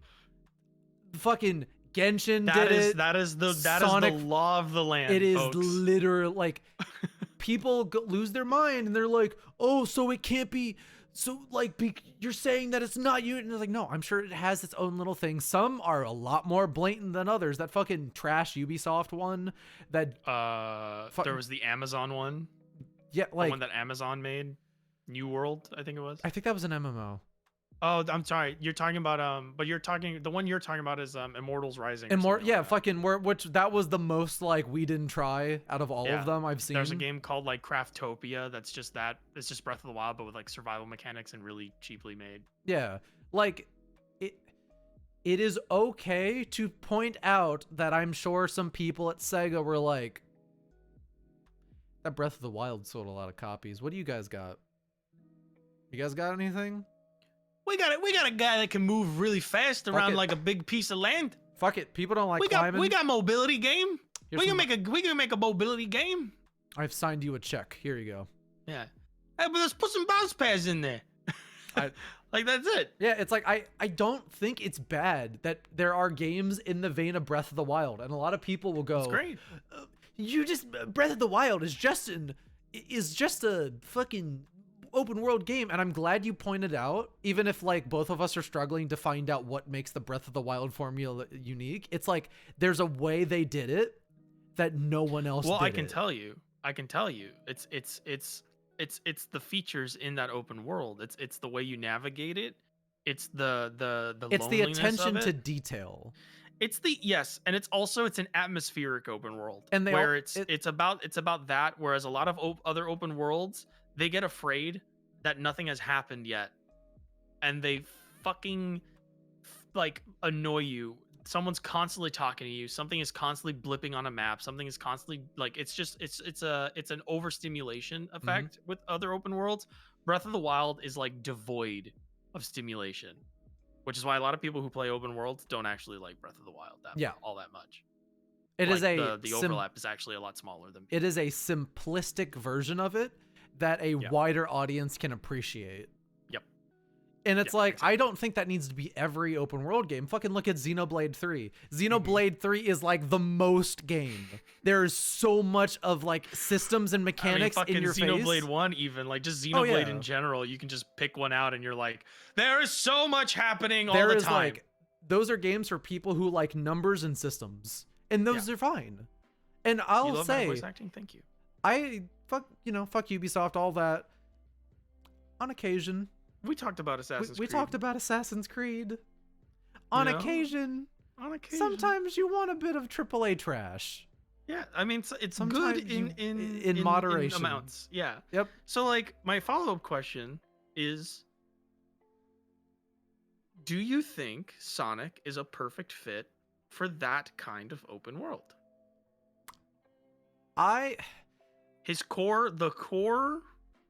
The core gameplay of a Sonic game. I think that this one, Sonic is such an interesting kind of character. My answer is yes, but it's not exact. Like it's a bit yes, but. And I think what will make Sonic stand out from all these copycats is just like the way a Sonic game plays works a bit differently. Like I don't think Sonic will be climbing mountains, but that also means that this game will stand out in just a little bit of a way. Like I'm thinking back to Sonic Adventure 1, that is, where Mhm. you have these massive maps and Sonic can spin dash and then just launch himself into a direction. And then Yeah. that feeling of just fucking nuking yourself. He can launch himself. Yes. Yeah. Where it's like that kind of freedom of and messing with the physics. This game will seem like, you look at the trailers, it seems more like a playground. But Yes, that's exactly. what I want from Sonic. And that's exactly. And I think that's what I was going to get into, where it's like, I agree with you. I think Sonic's a perfect fit, but I also think, like with anything that adapts this sort of like foundation, like it needs to understand what makes Sonic, playing as Sonic, fun. Where most And of these are just like, we'll do Breath of the Wild. Yeah. And I think they, like, from what I've seen from the Frontier stuff, I think they get it. I think they get I it. think they get it. Because they're still And- making a Sonic game. Mhm. When we talk about open worlds, we talk a lot about movement in them, and the movement in those worlds is important. And the way your character moves in those worlds kind of dictates the way those worlds are constructed. So, like, Link has the paraglider, so there's a lot of really tall cliff sides. There's a lot of really tall stuff you can jump off of. There's a lot of vistas because they know you're know what going to Zelda be up high is. a lot. You know Yeah, what I just realized? And that also. You know what I just realized? This is what separates the two. Stuff like Genshin is like, oh, it's Breath of the Wild. And, or with, like, gotcha. It's Breath of the Wild. And with, action RPG elements, to be fair. Well, it's still, but it's like, they're taking a formula and just, and just stacking. They're putting it on top. They're not changing what's underneath before where they start it's like, doing that. oh, Immortals, it's Breath of the Wild with Ubisoft gunk. Yeah. It's Breath of the Wild, but it's a but, not an and. They are looking at the formula, and they're saying, this is a good base. We do not need to follow the blueprint. Yeah. So one of my worries with it, or one of my expectations, I should say, I'm not worried about it. I feel like if this is what happens, it's perfectly fine. Also, the bar is so fucking low for Sonic games. Like, let's context. Sonic has had a hard transition to 3D. Come the fuck on. If the game fucking plays fine and my fucking character doesn't fall through the ground, that's an A+ for you, Sonic. You finally move on to the 4th grade. Like, congrats. Because, like, there's that. But also, I fully expect this game, like, for everybody who's excited about this, do not expect this game to have, like, really well thought out mechanics. This is probably going to be a very simple, familiar feeling Sonic game. It's gonna be just like going to have a different structure. It's the mother soup of Sonic games. Your mom's making you some soup. You come home. It's gonna be very it's basic. Cold on a November night. You tuck yourself into bed. You turn on the Sonic game, and you're like, ah. Yeah, like it's going to be. It is going to be the epitome of simple fun. And you want to know what? What? It looks like the story could actually be something in this one. Right? What I want from a Sonic story is I'm not expecting groundbreaking themes. I just want it to pass the bar. I want a fun story with characters who are enjoyable, and I want a fun time. Yeah. This game looks good. As long as, like, again, like, the platforming is still there, as long as the platforming's good, as long as I'm not irritated by shit in the game. Are we gonna have a Sonic Frontier spoiler cast? Do you want to? Absolutely. I actually do. When does the game come out? November. I don't know what else is coming out in November, but I'm Tactics Ogre, baby. Games. Oh, dude. Oh, yeah. From holiday season stacked this year. Dude, from the when does I think it's the 26th. There's a skill tree in it. I have unfortunate news, Olivian. You've just made me more excited for Sonic Frontiers. I think I think around the 22nd of this month. For that. From the 22nd of this month to the end of the year, I am in danger. Yeah. Like, I made a tweet about this. There are like 8 Square Enix games coming out from now to the end of the year. And even I'm excited for a Square Enix game this holiday season. Dude, all of the Square Enix games look good. Actually, yes. All of them Actually, look good. yes. Diofield looks fucking awesome. Have you played the demo? No. You would like it. I think you would. It's bet. their answer to Fire Emblem, but they made it like an RTS. Oh, cool. It's I great. Like The demo's I'm really gonna try good. that out. It's I'm gonna so try that out good. then. And like the dub is great and the story seems solid. It doesn't have that trite bullshit triangle strategy you had where it's like the Salt and Iron War was a war between people who wanted salt and iron. This was a resource war. Is For the slavery that war. bad? I don't know. We're going to ask you tough questions like, should you enslave people? Were we wrong to do it? We're going to ask you this question so you can question it because that's our actual goal. But fucking We will pretend to play both sides in order to make you question your side. That is how that works. And it's very obvious that they like before anyone's like, you guys are being kind of facetious. It's like we're being comedic. Grow up. We run a comedy podcast about video games on the internet. Of course we're being facetious. It's like someone literally got on my ass because did you see my tweet where it was like because Triangle, oh yeah, that's news as well. Triangle Strategy is coming on PC now. It's actually out. Surprise. It's out now. Yeah, as well as Various Day Life. No, that's only on Switch. No, that's on PC. I don't give a shit. Frankly, I don't care. It wasn't on PC yesterday when I looked it up to check it out. It was today. It is $28. I will pass. It is $28 fucking dollars for a game you can pay $5 for to play on Apple Arcade. Anyway. But I made a tweet where I was like, now PC players can play the groundbreaking RPG that dares to ask the complicated moral questions of, is slavery that bad? And someone was like, someone doesn't know how to read. You don't. It's like, it's a fucking joke. Obviously, I know they have a golden route where you stop slavery and all this stuff, but the game's kind of a mess. It's a fun mess. I would also make the argument that if you let the player kind of make that decision on their own, you're kind of opening the floor for people to disagree that slavery is bad. And yeah, you made it an argument. And people with poor media literacy might actually be like, you're right, slavery isn't that bad. Thank you for telling me and validating my concerns. Because the whole thing is like one of the characters like, Sarah Noah, if we free the slaves, then this other group will be mad at us and we need to be with that group to beat the other group, and it's a cost that we have to make, Sarah Noah. And it's like, listen, if the point of your game actually is to talk about how bad a thing is, you shouldn't let your player decide for themselves that thing is good. Hey, if you're going to get across a message, you should get across a message. Hey, guess what?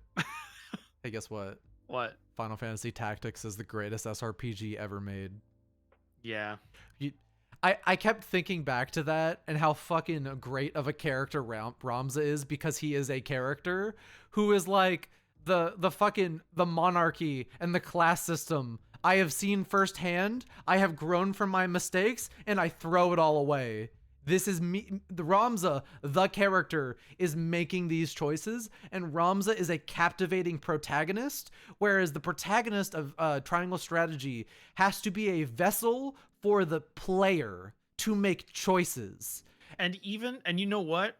If you didn't have those choices and the protagonist was simply even if the protagonist didn't have any fucking lines, the implied beliefs that your character has, if are there were based no on choices, the writers.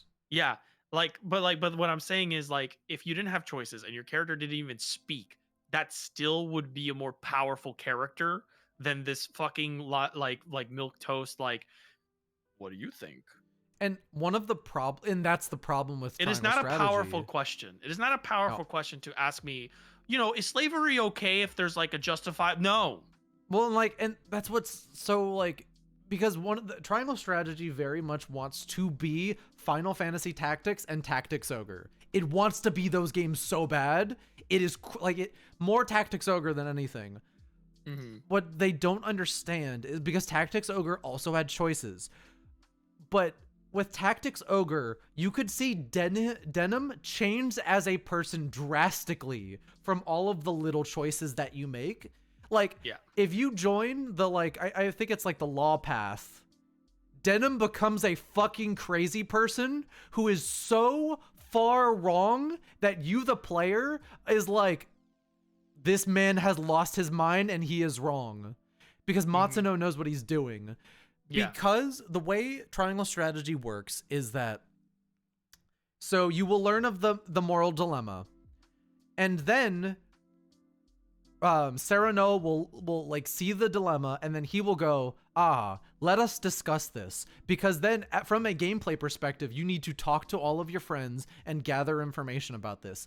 But what happens is that who is introduced as good boy, love of everything Serenoa will hear stuff like, Serenoa, my people who have been enslaved, we need to save them. And he'll go, I have to think about this and ask everyone. I don't know what to do. And it's like, granted, the story does some things with the fact that Serenoa is a flake, but it's like, I know what you're doing. It does not make, like, it leads for a boring protagonist who I do not like. Because Serenoa cannot have character traits until you make your decision. So you'll have a character who's basically a centrist until you make a choice, and then he goes from like 0 to 100 in how much he cares about the certain issue. Which makes him completely inconsistent. Yes. And it also makes him really weak-minded. Yes. Like, And he comes across really without resolve or any like thoughts of his own, because he has to talk to everyone else, and then whoever makes the best argument is what he decides. And he has no like internal like discussion with himself or like internal belief system. And the golden path is him basically saying, I'm throwing out this vote system, we're gonna do shit. But the problem that I'm trying to get to here, Triangle Strategy fans, no one's watching this podcast, but listen to me here, please, is that he is not a interesting protagonist. For me to sit here for 100 hours of this character, and for 95 of them, he is a like bland centrist flake who is just like, I do not know what we should be doing right now. Did you know he's voiced by Sylvando? Man has crazy range. I just gotta say, there's a Xenoblade 3 character. He was also fucking. My roommate told me he has a crazy ass scene. He's great. No shade against the voice acting in Tri-Strat. It's solid. But my point is, it's like in the moments where, like, specifically in the ending paths, because there is an ending path that is, fuck it, we free the slaves and we fucking bail. We like all of this shit. The system is so fucked, we're not going to fix it. We're taking the slaves and we're leaving. We'll figure something out, but we're not gonna help this anymore. That's the Serenoa the wife guy route. I like that route. It's a good ass route. It's a great route. I like that. Also, that would have been very good as just its own, as like the ending to the game. Yeah, that's why I stopped playing at that route. The problem with Triangle Strategy is that it's trying to be like offer all these different ideas where it's like, there is no right answer. It's moral dilemmas. All three of them compared, it's like, no, the wife is always right. What's a good game for moral dilemmas? A slice of life, like RPG / sim, like something that deals with like daily life. That's a really good time to have moral. No. That's not a game about dated slice of life. That's a game about microtransactions. I don't think there's microtransactions in that game. It's listed with in-app purchases on Steam. By the way, speaking of Asano team, wait, I might be wrong. No, I'm wrong. I'm thinking of a different game. I'm thinking of Torchlight Infinite. Speaking of Asano team, we've gone on a lot of tangents today. Octopath Traveler 2. Let's get into the direct stuff.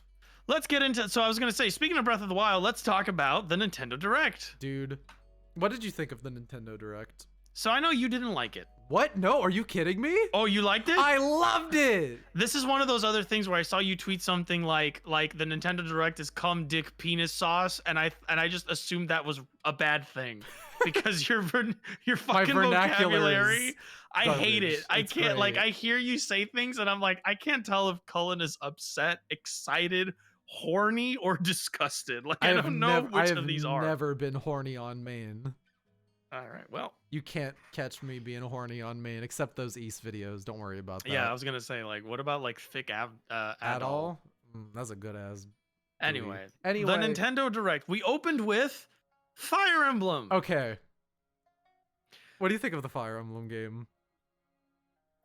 The Fire Emblem game seems to be a crossover game. It's their brand new game. Anniversary title is what I think it was billed at in the leaks. It is an anniversary. We can call it that. I think that's Films. safe to say. It's an anniversary title, and it has all the. It's got a big mural. It opened with a big mural of all of the lords or the main characters from all of the other Fire Emblem games. Billith is in there. Corrin is in there. Did you say Billith? Yes, I say Billith. I like saying Billith, like Billy for short. You know what? Fair enough. I want to point out, I really love all of you in chat who are saying that stuff like the Kino pilled vocab takes a bit, but eventually your brain rots enough to understand. I'm glad I can rot your brains. I hate that so much. Anyway, so we'll get into that. So everybody's there. Everybody's there. All of the warriors. Lucina's there, not Crom. Crom's not there. Fuck you, Crom. Get out of here. So we saw so little of what that game is actually going to like. We saw images that confirmed this is indeed a Fire Emblem game. It seems to have a hub. You want to know what though? I'm cool with this. Yeah, because you want to know why? This game comes out in 4 months. Yeah, this is another. I know I'm like kind of off topic, but I need to get this out. Oh my god. Remember when Three Houses got announced and then came out 2 years later? Yes. I am so happy the industry is learning to fucking stop. Shut the fuck up. Dude, I need to point out that I know no insider information. I have no idea. This is nothing. Deadass. Persona is getting announced at this concert in a couple months, and that's coming out in like probably mid next year. Persona 6? Dude, also put your headphones on. I can hear myself. Yeah, I put them back on already. Yeah, no. Like, everyone's like dooming about this, like, year of Persona, no announcements, even though they've been announcing stuff, and we have games, and now we have a bunch of ports, and they clearly are waiting until the concert where they always announce the new Persona games to announce the new Persona games. But like 6 is getting announced at the concert, and I bet you fucking money we'll get it. When is the concert? Concert is in like October or November. So we're gonna get it like that's 2023 in time for summer. That's time for summer. They're gonna be like, it's coming out soon. It's gonna come out like it's probably gonna come out right before or on Golden Week so that their audience can play it. 2023, bet. Yeah. 2023 is like this year was great for games. Next year will not. I won't say better. That will also be great for games. We're just hitting a nice little stride with the industry right now. But like so. But Fire Emblem. Yeah. So I'm so happy they shut the fuck up about this game, and now they're like, it's coming out in a couple months. I'm only worried about the lack of information because the few things they've shown us, I was like, this looks a little less uninspired art direction wise, but they've only shown us like snow levels and like little bits and pieces. I from the maps that I've seen, I'm like, those maps look kind of boring, but I've only seen like 3 seconds of them, so I don't know. I had this weird thing with Fire Emblem. I watched this trailer and I felt weird.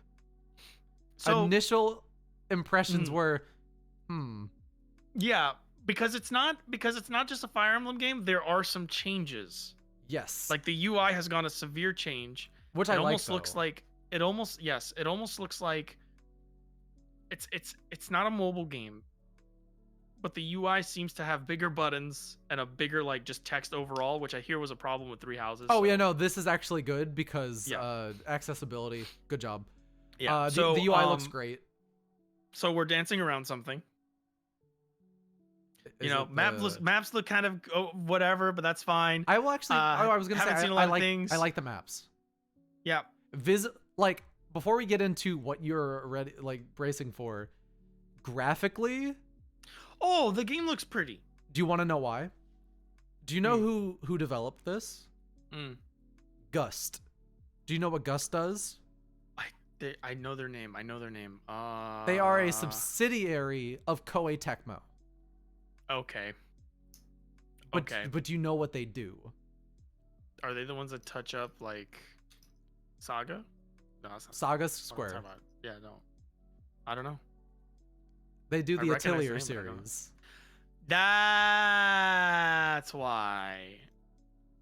Those But games look pretty. they do look pretty, but do you want to know what else? Hmm. They look pretty on Switch. Gust are some fucking wizards. Have you seen the RZA games running on Switch? Yeah, they run great. They're immaculate. I don't get Yeah. it. I don't get. They are, again, wizards. They do a lot So- of retopologizing. Really good retopologizing. I don't know what that probably. means. It's when you take a model that has a bazillion polygons. Oh, yeah. I or think they're good triangles, at that. and then you just make bigger shapes so that you reduce like the amount of memory it takes up. Which is great. Yeah. Because It's a form Omega of Force is not good at making Switch games. You could argue they are some of the worst. Omega Force doesn't give a shit. Omega Force is gonna make a video game, and as long as it runs, they're okay. They don't care about anything else. But at the same time, you could argue There's a spectrum, right? 3 Hopes and 3 Houses. They were rough. They run like shit. They run. They run okay. They run okay. Well, You can play both 3 of those Houses, just fine.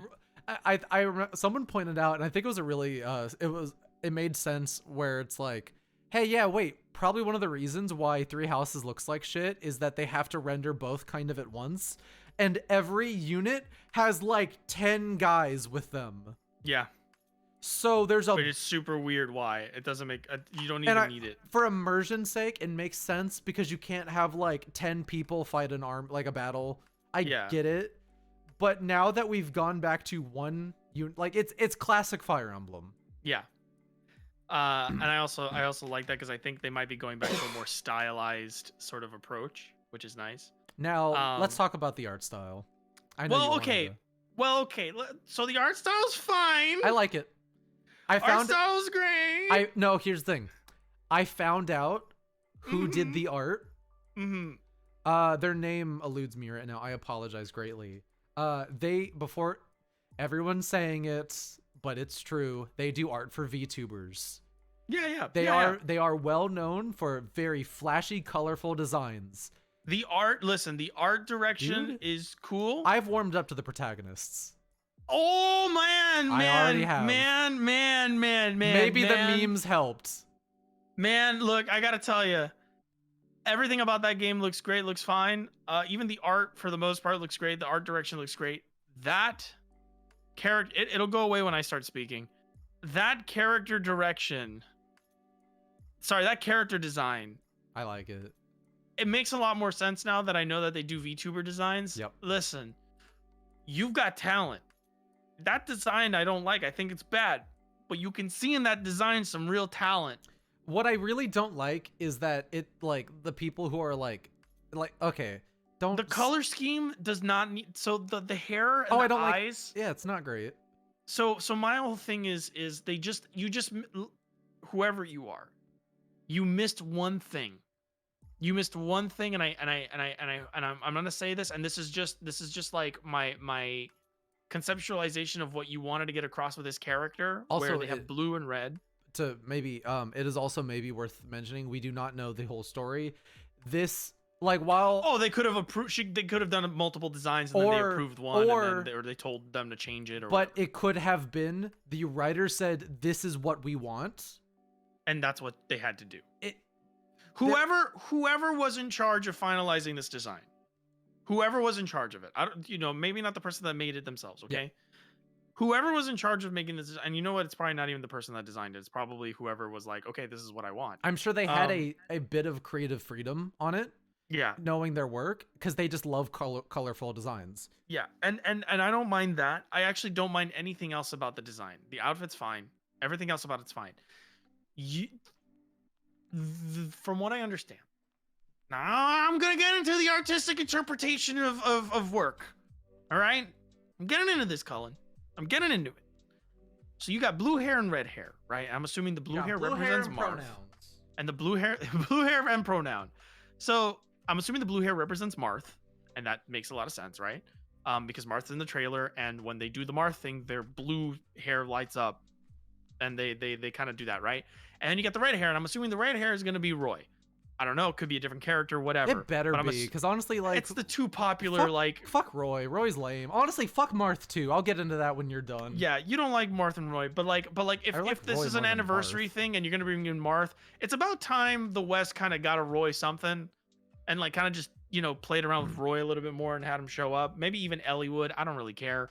I mean, Lynn is already there, so I would want to see the other ones too, because Elliewood's boring and Hector's cool, but Roy's Roy's there. So you have blue and red representing arguably the two most popular characters in Fire Emblem, or at least the blue represents Marth, and then the other color is the other person's like actual color. So this is supposed to represent that. However, this is Fire Emblem. It's a weapons-based strategy RPG. Weapons are the name of the game, right? And in the trailer, They brought back the Marth is guiding your hand. So you have this character design to represent the fact that they are being guided by other characters, and that is why the color scheme is there.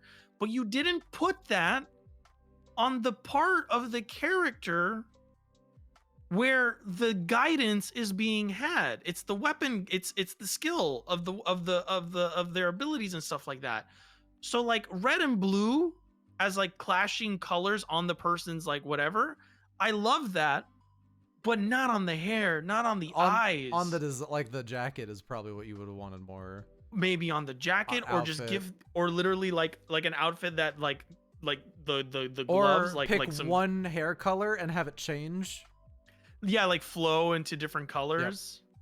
Yep. And like that would have still been kind of gaudy, but you would have gotten like a much more tight design where it's like, oh, the focus on the design is so top heavy, which makes sense because it's a VTuber designer. So like the design is so top heavy that I feel like that is where the problem comes from. And had that color scheme been more flowed into the rest of the design, this would have been fine. I get that it's working as a marketing. You know what choice. though? They're smart, because it like where this went from everyone being like, this sucks, and then people like starting to draw the fan art, and then the fan art grows on them, and they're like, oh wait, I kind of like this. I think it's a matter of being like, this person looks goofy, and that's endearing. It is endearing, and I will say, it's a goofy design, and it's an endearing design. I think because you look at all the other characters and no one's like this. This is like, I think it's because like Corrin was kind of similar-ish, but Corrin looked like a boring freak and no one cared. Yeah. Fucking fuck you, Fates. But like this game, how it like they look weird and like strange, and I think they were just trying to go for that. Now, there's a lot of other things about this that people are getting pretty excited about, where it seems like we're back to a single root story. Yes, also that. No branches that are hinted at the moment. It also seems like it is going to be sort of like a dream match. It is heavily the crossover, because the map itself is, you're surrounded by other lands, and the lords seem to be located in those respective. Wow, Fire Emblem Heroes sold money. I thought it was a sequel to Heroes when it was like being shown off. I was like, is this a sequel to Heroes? And I was like, no, wait, those models are way too nice. So the name's kind of lame. I think Engage sucks. Yeah, I think the name Engage doesn't really match a lot of the, like, if there's anything about Fire Emblem that's been consistently good, I think the naming scheme's been good. Y'all better let me fuck Ike if you're gonna be using a name like that, a name like that. Like Radiant Dawn, Path of Radiance. I need to be inside Echoes, Ike, like Fates, married, Awakening, Three Houses. I need to be like on the honeymoon, sloppy Ike Toppy, making Soren cry like a dumb little bitch. Like engaged, ring on, my fingers and other stuff. I don't want to be Soren. Why? Isn't Soren racist? No. He's half whatever. Isn't he? But doesn't that make it funny that he's racist? I don't know. Well, it's that he has to hide himself, so he's like racist because he hates himself, and then he learns to love himself. But anyway, I don't like the Engaged title. Yeah, it's bad. I don't really think it doesn't match the naming scheme, and I think if there's anything that Fire Emblem's been good with, its naming scheme's good. Three houses, bangs. Three hopes, bangs. Three hopes, three houses, Fates, Awakening. Like I was just saying, like it's all good. These are all good names. Like regardless of how those games turned out, like Those are good names. Engage is so boring. Now, it doesn't evoke me to like want to play with. there, Ironically, I don't want to engage with it when I hear the name. having said all of my critiques, this is a day one. I like Fire Emblem. Yeah, I'm a Fire Emblem. I've been playing Fire Emblem since I was like 5th grade. So I've been on board since Awakening, but now this is interesting. When this game got leaked ages ago, because people went back to look at the leaks and they were spot on. This game is supposedly, according to leaks, been done for like a year. They've just been holding on to this. Now, along with that leak was that they're also working on a Fire Emblem 4 remake. Genealogy of the Holy War remake, yeah. So, that was another thing that we were expecting on the direct. One thing from this, I will say, the story looks a lot less interesting premise-wise. Because it's an anniversary game, because it's a crossover, and crossovers are boring. Yeah, you're right. I am not going into this hoping for a great story. I'm looking for a fun time.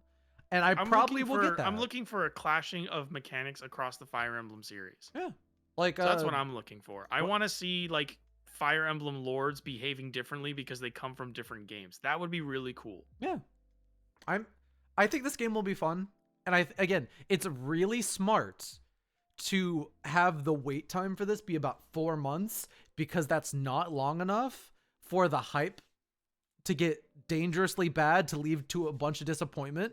This game is going to build really fast. People are going to be like, oh, Fire Emblem, fuck, okay, yeah, I'll buy it. And then they'll like, it's not going to be like Three Houses, which was hyped for like 2 years. And then the discourse was crazy on it. I think we're going to see maybe like a 6-month from here on out, maybe 6 months. That's smart. They also learned with Breath of the Wild too, where they were like, oh fuck, we got to stop announcing this shit early.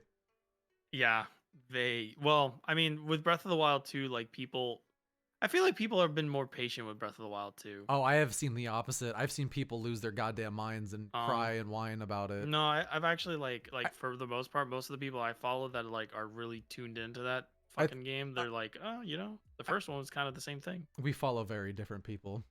Yeah. This is not a good thing or a bad thing. This is just a reality. I have seen the whole spectrum on it, and I'm just here like people complained that this was nothing, and I was like, wow, that's everything I wanted. And a date, great. Yeah. I mean, we want to talk about the Breath of the Wild 2 stuff, because we'll start at the beginning and then go to the end and then jump back. Yeah, whatever. You know what I thought thinking that? I said, wow, this game looks great. Yeah. I said, wow, that's really interesting. Like, there seems to be more verticality, a bigger focus on vertical space than horizontal space, which addresses one of my concerns. There's a lot of Majora's Mask and Twilight Princess iconography in it, which is what I was hoping for. And a lot of people are starting to speculate that there may be some sort of like Twilight realm, like parallel dimension hopping. You know what I got from this? A bit of a theory is that, so I noticed that when they showed off, it was all in the sky. And they did just re-release Skyward Sword. Yeah, it's definitely gonna be pieces of Skyloft. No, but what I'm thinking, that you're fucking around in. What I'm thinking, yeah, we're not going back to Hyrule. Like, we're going to Skyloft. No, but I'm saying like, because some people are like, oh, so it's gonna take place part in the old Breath of the Wild world and then part of. I think this game is entirely in the sky, which would be super cool. There is a ground, but that ground could be in the sky. Like, there's a bigger ground on the bottom. But that could be like you fall and die. No. Like, you go down there. Because remember, there's like rocks that you're elevating back up. So like, but that could be higher in the sky. I think they're not gonna waste the chance to have like, because it's a different area. So you're right that Hyrule Castle is still down there. I know. I'm just thinking of like, dude, open world game. It's but like you're gonna those environments are being traded out for ruins in the sky. That's not gonna. They're not gonna do that. I would want. It's a Zelda game. You know that. No, but like I'm saying, you could have but fuck you. What do you mean boring? Imagine massive continents in the sky that you get to go between. Imagine a version of Skyward Sword if they are geographically different. Yeah. Absolutely. No, that's what I'm thinking. Is that it's like, imagine the Skyward Sword that doesn't suck dick. I mean, the trailer literally opens out with Link jumping down into the world below. And then he dies and falls, and the game spawns him for back a up, fact, and he's you know like, for a fact they Cullen would is never right. use that for a trailer thing. Anyway, This bitch was right. Juice is not for you today. I always drink it. You'll see. All right. So like What if the kingdom itself is torn apart and floating around? That'd be cool too. that's cool. One of the things that people are saying that's the dimension thing is the trailers we've got previously, but also that the links that they showed off, like the versions of Link you saw in the trailer, look very different from each Oh, other. that'd be cool. You got like that wild man thing, and then you've got like the more cleaned up one, and it's like these might just be different parts of the game. But there seems to be a theme in the trailer. Let us play about Zelda, rejuvenation. cowards. You seem to be restoring pieces up into the sky. So my hope is that this is a game about restoration as opposed to survival, You want to know and what that my they hope leave is? a ton of the survival mechanics behind. You know what my hope is? Low rule Link is a thing. Oh yeah, they might go in that direction. You want to know what my hope is? What? Better be a new Switch by the time this game comes out. That's soon. This game is We not. have a release date. May. You are going to tell me that this game will be more ambitious and look better? No, see, that's where I think you're wrong. I actually think this game will run better because it'll be a smaller space built vertically. Hmm.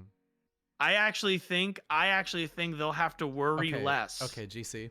And it's their Okay, I know it's the same amount of space. I know No, it's the that's same not amount what of I'm getting at. But I think hang on. I think because it's their second time doing this, there's a lot of optimization that they've Of probably course. already been working on. GC? Yeah. This game comes out in 2023. In May. I do not. No, that's not what I'm getting at. I do not want to play a 2023 open world game at 900p.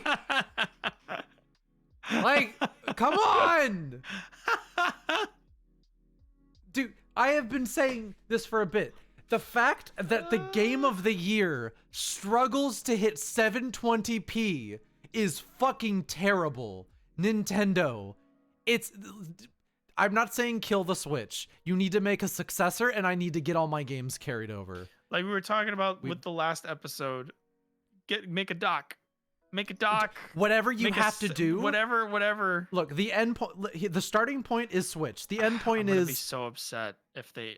It's such a weird like catch-22 of like, yes, I want games to run better on the Switch, but no, I don't want to spend another X amount of dollars and have a new library. Just because your first console doesn't run the games on it that well. Like the just because your console is underperforming. The starting point is I have my Switch and my massive library. I have bought a lot of Switch games. The end point is better hardware. I keep my games. Whatever you have to do to get there, I don't give a fuck. Better dock, better console, better I don't care. The end point is what matters. Like I agree. I hope it's an affordable solution. So I'm hoping for some kind of way to make a dock that'll do that. I don't know if that technology is even like existing. Well, because we do know Nintendo sourcing new what it needs materials, to be. So, and like affordable is always nice. I'm not saying don't be affordable, but they don't have a next gen console out yet. If this cost me about $400 for a next generation console that will probably struggle to run 1080p. I think it needs to be as strong as one of these. It does. No, you're right, GC. You're right. If you're going to sell me a new console, it needs to do this. GC, the bar is fucking down here. Yeah, and not for nothing, but there's a lot of tech that's coming out right now is performing at levels that people didn't think were possible. So the technology is here to make a handheld device that does that. You just need to be better than the Steam Deck. That's what I was about to say. Is we have this, and this doesn't do that, but this gets fucking close. That you're holding a PS4 in your hand. Yeah. You are holding a launch model PS4. This gets fucking close. Nintendo, this is the bar. And I'm glad that this came out, because if this hadn't come out, they would have never felt the need to compete, because this runs their games better. Yes, it does. And because this runs their games better, this means that a lot of people will find ways Yep. to play those games on this thing. And some of those ways don't give them money. Yes. So, Nintendo, I think you have the strongest software in the fucking console industry. Out of all your exclusives are the best games I play every year. Like, they just gotta like, you know? they get it. They get fun.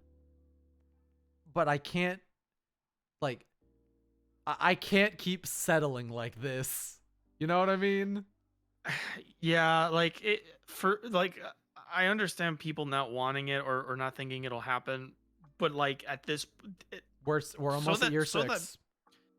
that people are aware, like the Steam Deck is not the only competitor for handheld gaming right now. Like the Switch actually has a lot of other competitors out there. The price points are just out of their ballpark.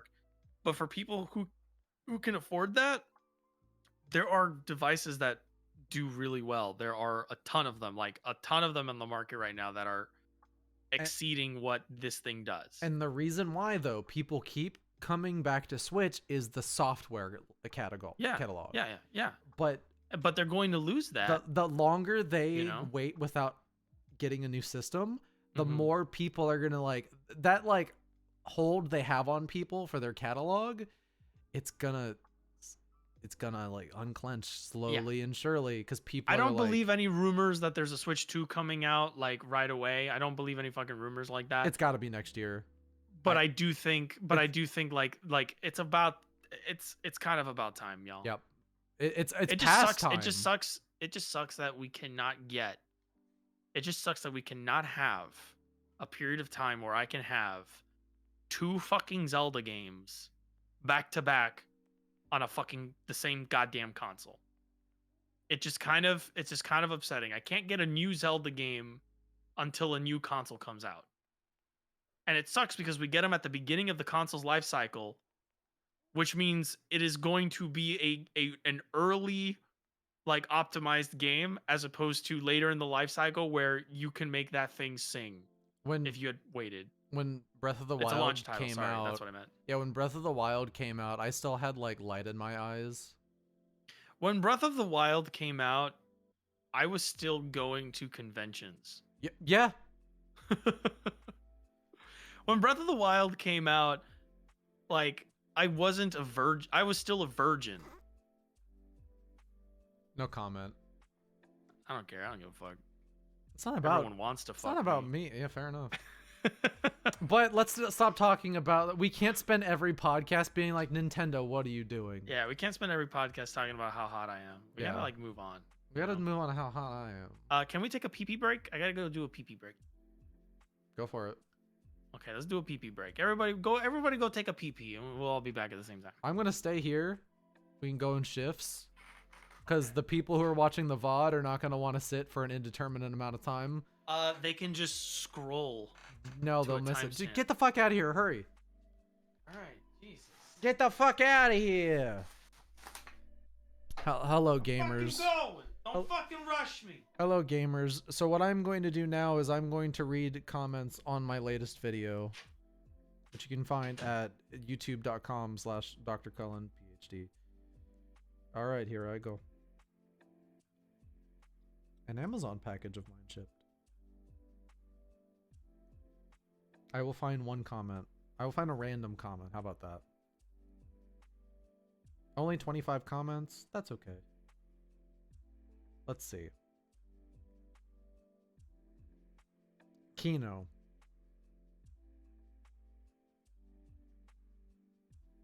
I'm not kidding. Actually, I don't think you guys can see.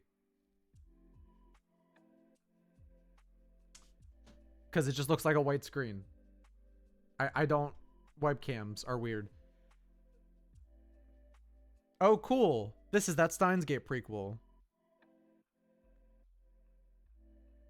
Sono Mi? Dare no Mi? Smiley face. Another Cullen banger where he shields for 20 minutes while I play 14? Yes, sir. which I don't. If you watch the video, I don't chill. I don't like chilling. Kids, I've said this before, never do free promotion. Like, if you're gonna suck a game's dick, like you're gonna sloppy that toppy like real bad, get sponsored and make that bread. Don't do it for free. Publishers really like it for passionate young influencer like types to gush about their game for free, because you do the marketing for them and that's less money they have to spend. So don't do that. Know what you're worth and value yourself. Respect yourself. Do not be tied to a brand. Like, you'll see all these like people on Twitter who are young and they'll be like, oh, I'm the blank game brand manager or whatever. They'll like call themselves like brand something. So like, I'm the brand influencer. I'm the brand like, man, I don't know. Maybe GC knows what I'm talking about. You ever see these like, JC, you ever see these kids on Twitter who are like, in their bio, it's like, I'm the Yakuza brand aficionado or something. Ambassador. I'm the Yakuza brand ambassador. Like shit like that. Or I'm talking about like people who make it their personality to go to take it upon themselves. Who take it upon themselves to be the Yakuza guy or the Fire Emblem guy. And like they make without they just do it. Okay, and then like they kind of present themselves as though they are affiliated somehow. Yep. Is that what you mean? But where it's like, oh yes, I'm affiliated with like this because I'm an expert in it. Yes. So by de facto, like you can come to me for information about it. I am telling people that companies are looking for people like you to fight their battles and promote their products without actually paying for you, because that's free marketing. Do not do that. Do not do that. This is coming from someone who did that and felt like a soulless corporate like hack for most of his YouTube career. Do not do that. Love and respect yourself. Like, I'm not saying never talk about things you love, but there is clearly like a point where it's like, oh, I shill for products. I'm a brand ambassador. Thank you, Timber Panic, for. So we have. So the thing about that is that you don't one that is something you should be paid to do if you're going to do it.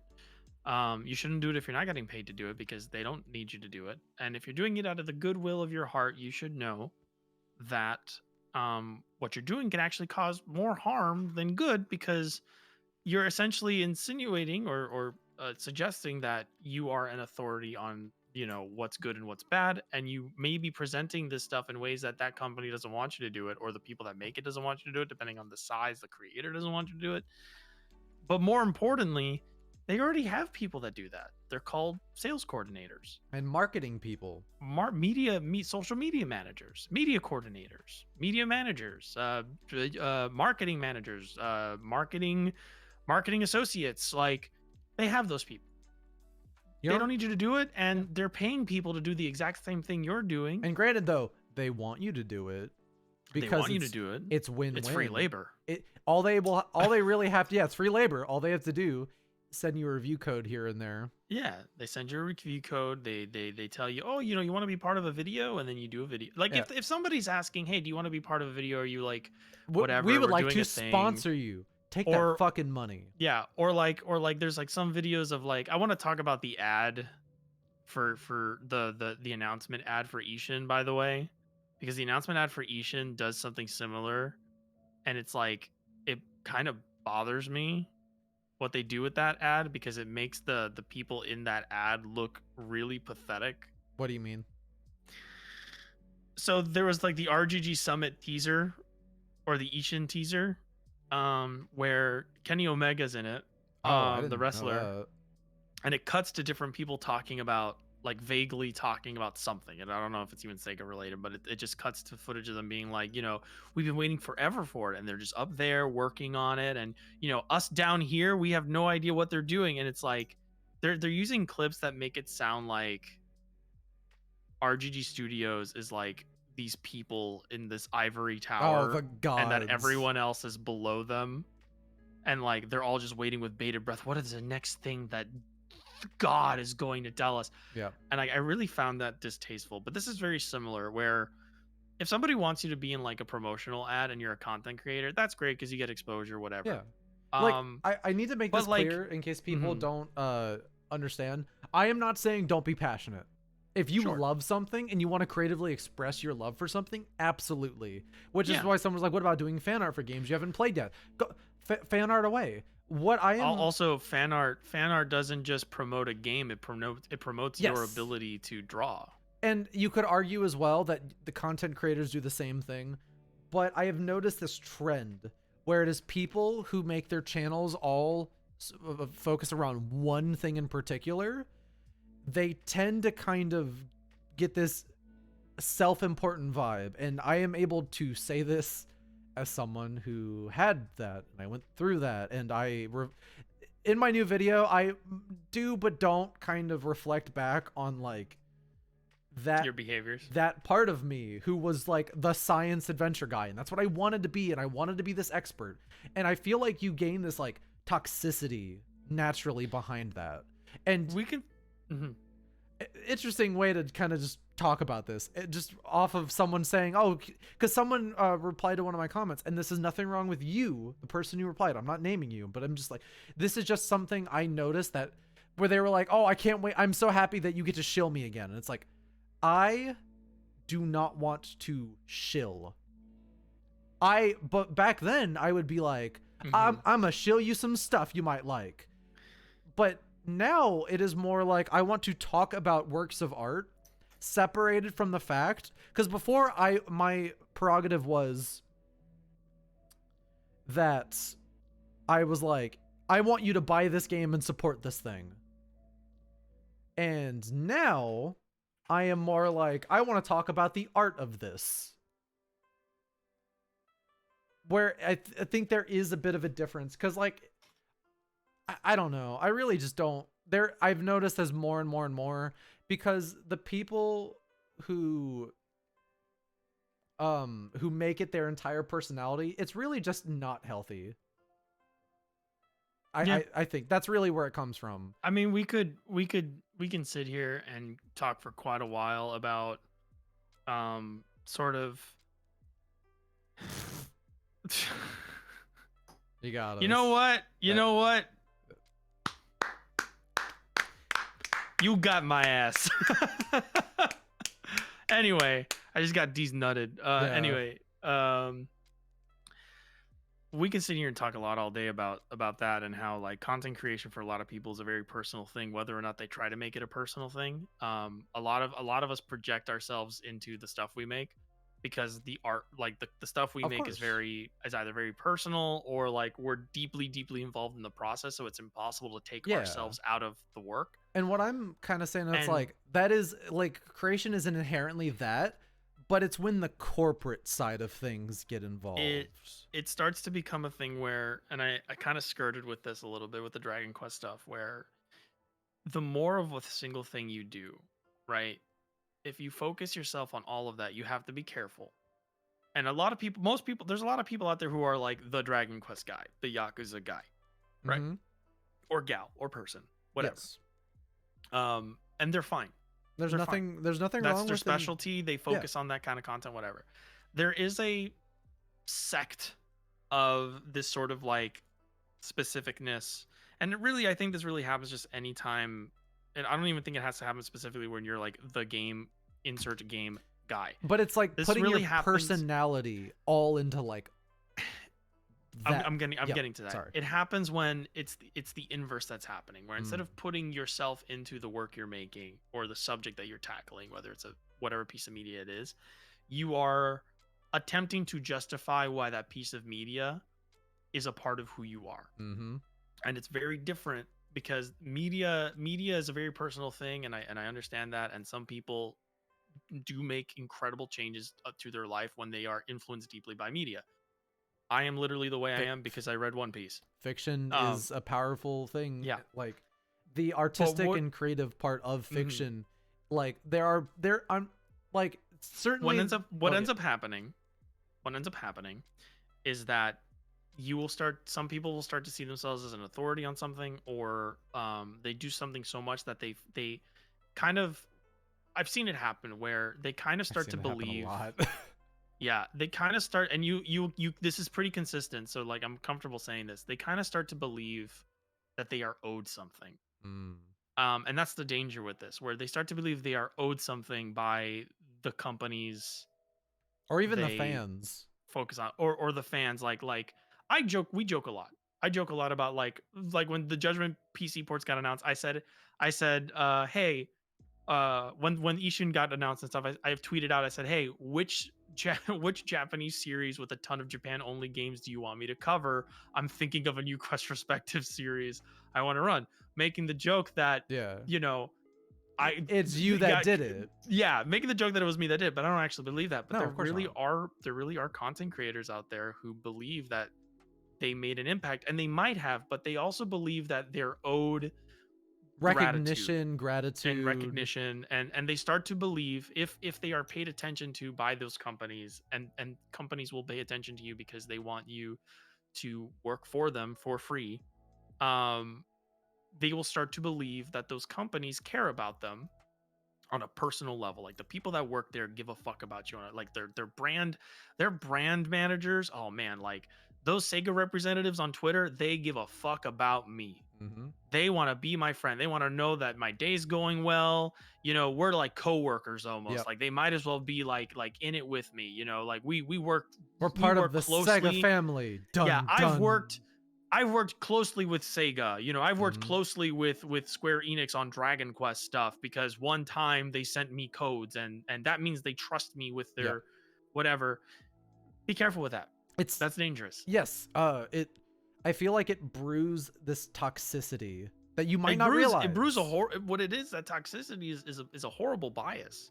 That too, but it's like It's you get this sense that it's like, since this is so much of your personality, you also become defensive against people who might not agree with you, and you take that as a personal attack, and then you lash out at others. Yes, you become so invested into this that this product, this thing, And is that's what now it is. who you are. This is very And important. yeah. This is a very important distinction. Art still has creative aspects. There is still creativity that comes in art, but it is a product. You are divided from the media you interpret and then incorporate into yourself. You are still divided from that. And I think that's important to understand, is the things that influence you, and you, like One Piece influencing me and me becoming who I am because I wanted to emulate some of the qualities of the characters that I saw in One Piece. Like, that's okay. You know, as long as they're good people, whatever, Yeah. that's okay. But not letting people talk shit about One Piece because I did that, that's different. That's bad. And also, I did not incorporate One Piece. I incorporated what I learned from One Piece, which is different from what someone else is learning. Yes. Everything that you learn from a piece of media, everything you're inspired by, does not necessarily come from the piece of media. It comes from you thinking about it. It is Yes. still very much you.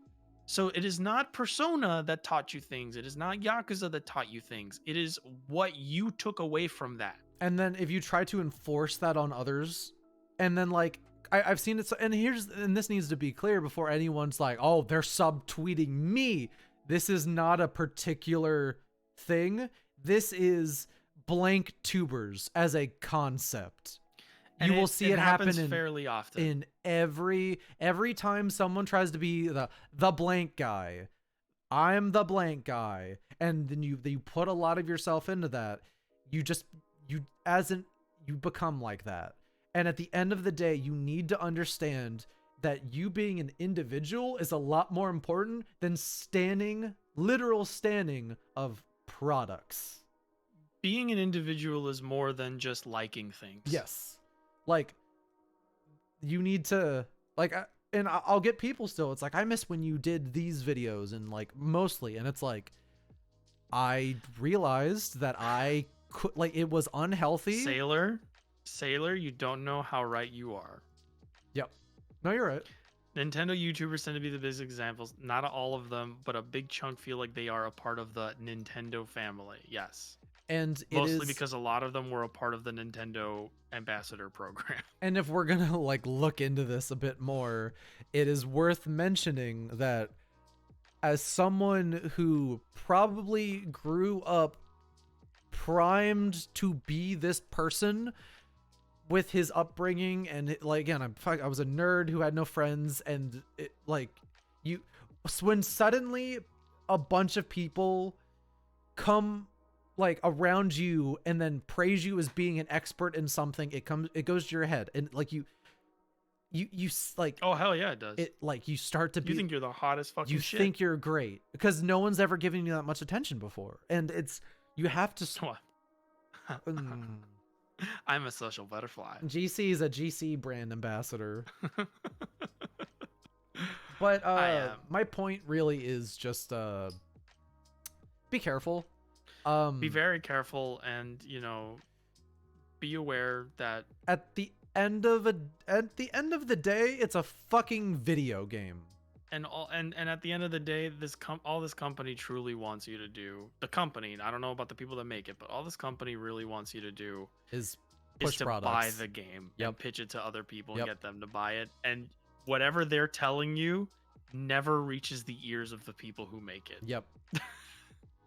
Whatever they're telling you, whatever they're saying to you that's like, oh, you know, you're doing so much work for us, like you've helped us like do this and that, the people who actually made those games don't hear one bit of that. They don't hear it.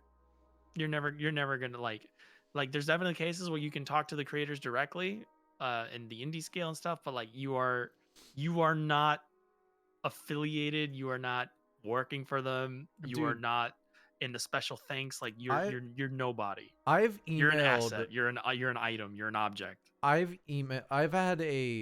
interviewed 2 creators before.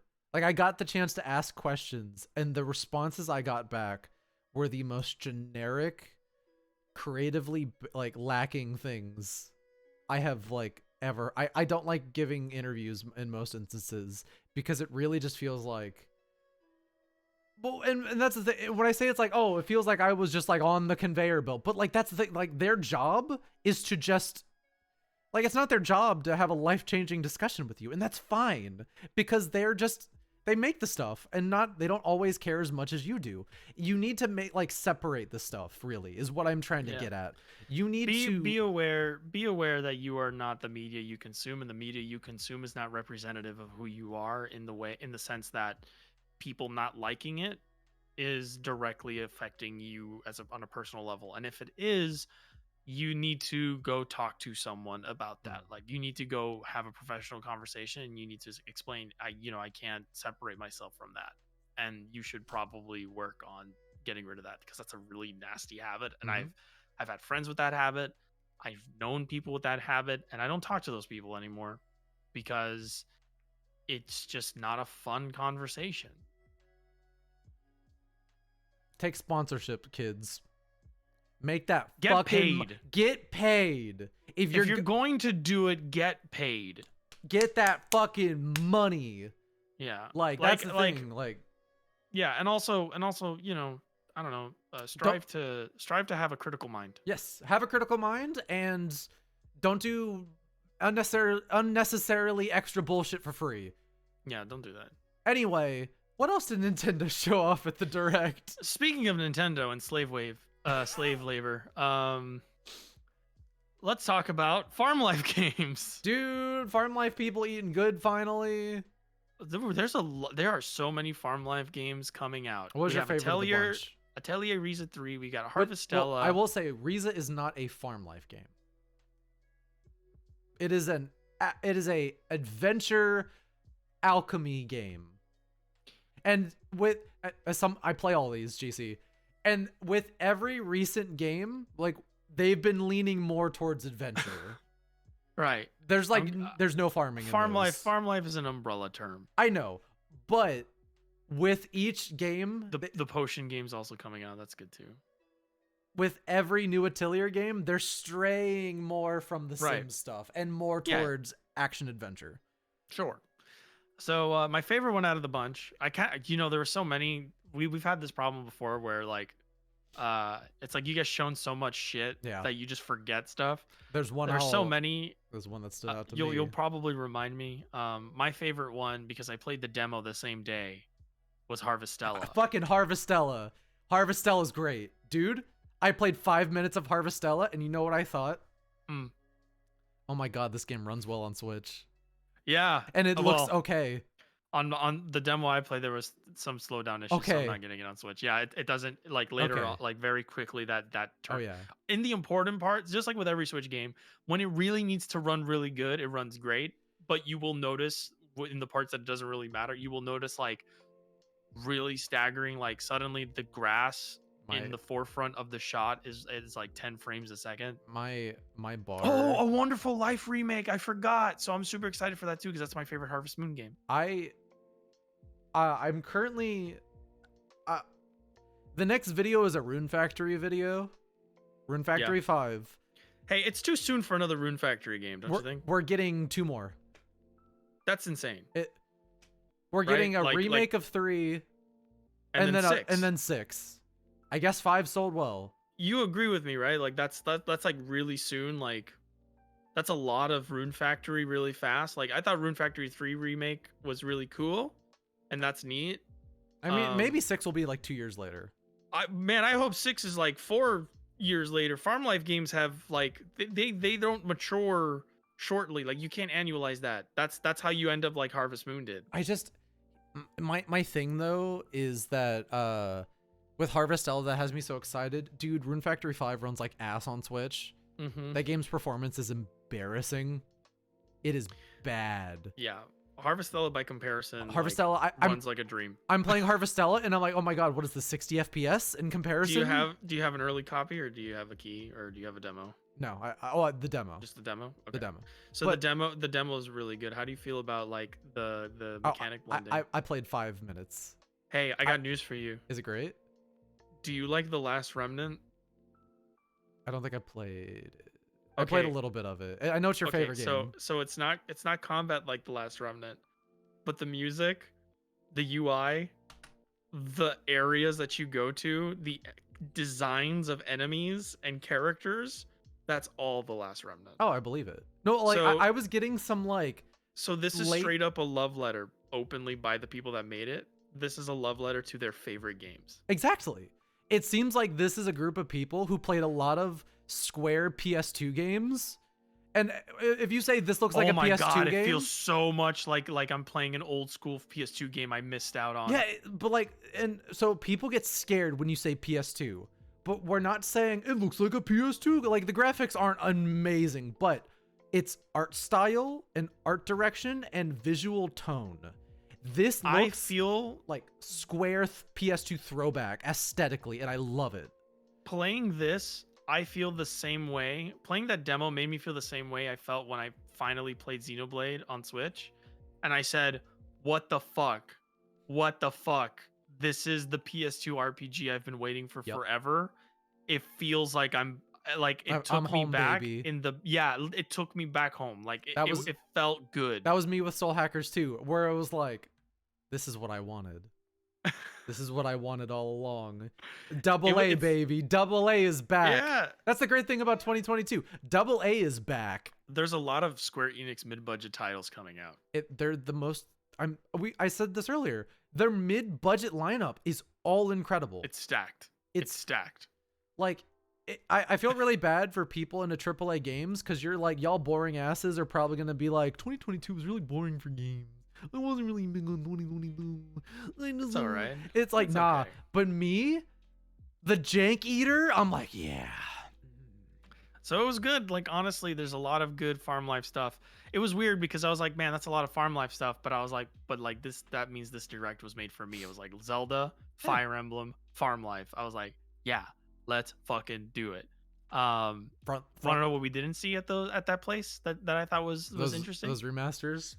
Those Twilight Princess Windbreaker remasters weren't now, there. Is this going to be like the get into the next topic kind of thing? No, segue? I was also going to say what else is missing is what I was also going to say is what was also missing was oh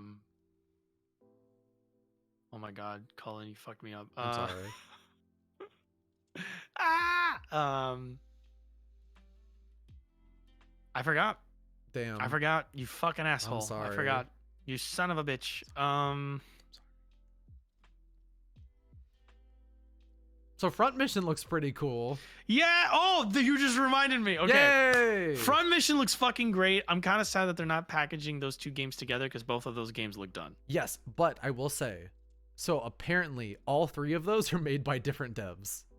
Okay, then okay, fine. But that's a bit weird. That explains why 2 looks so different from 1. Did you notice? I need to rewatch.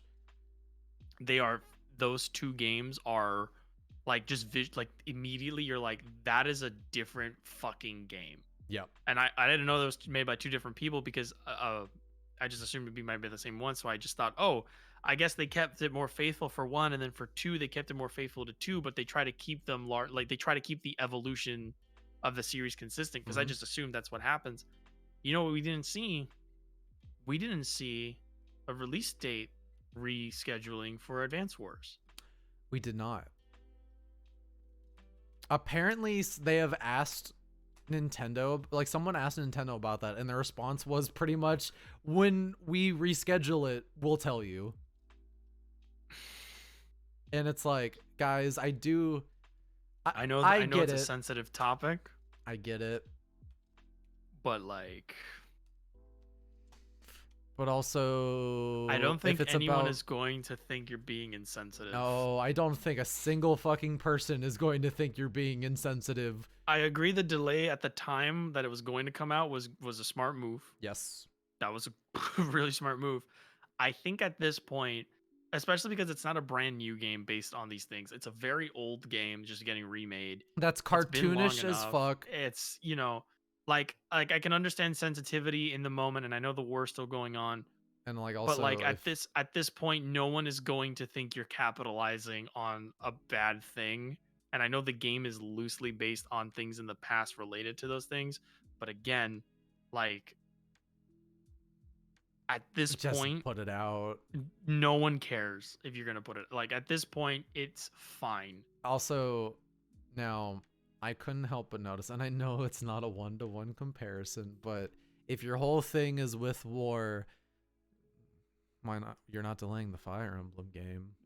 You're not delaying the Fire. Well, because Advance Wars is blatantly. It's like I know it's like, but if the thing Advance Wars is about Western Asia, like. But like, if it is like stuff, I know like, that's why I said I know it's not 1-to-1, but there's a lot of other war games coming out on Switch.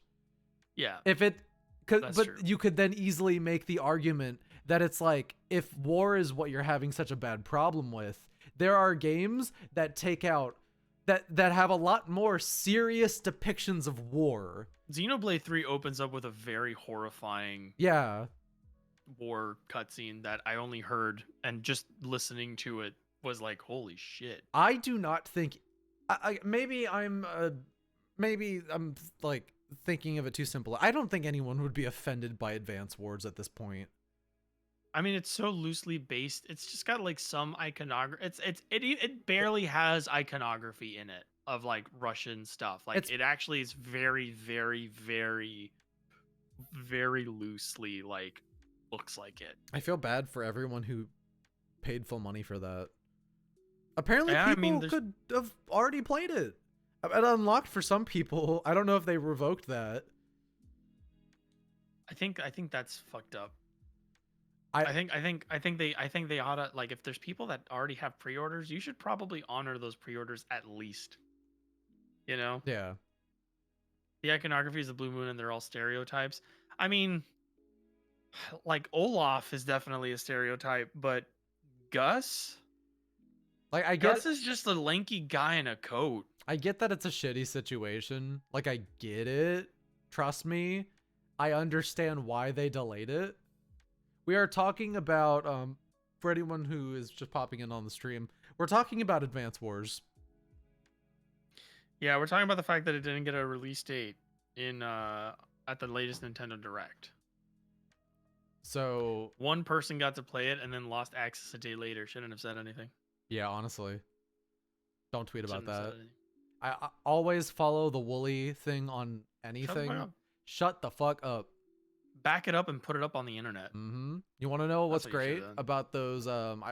Going back to the Falcom thing, the English patch for Kuro no Kiseki was released anonymously.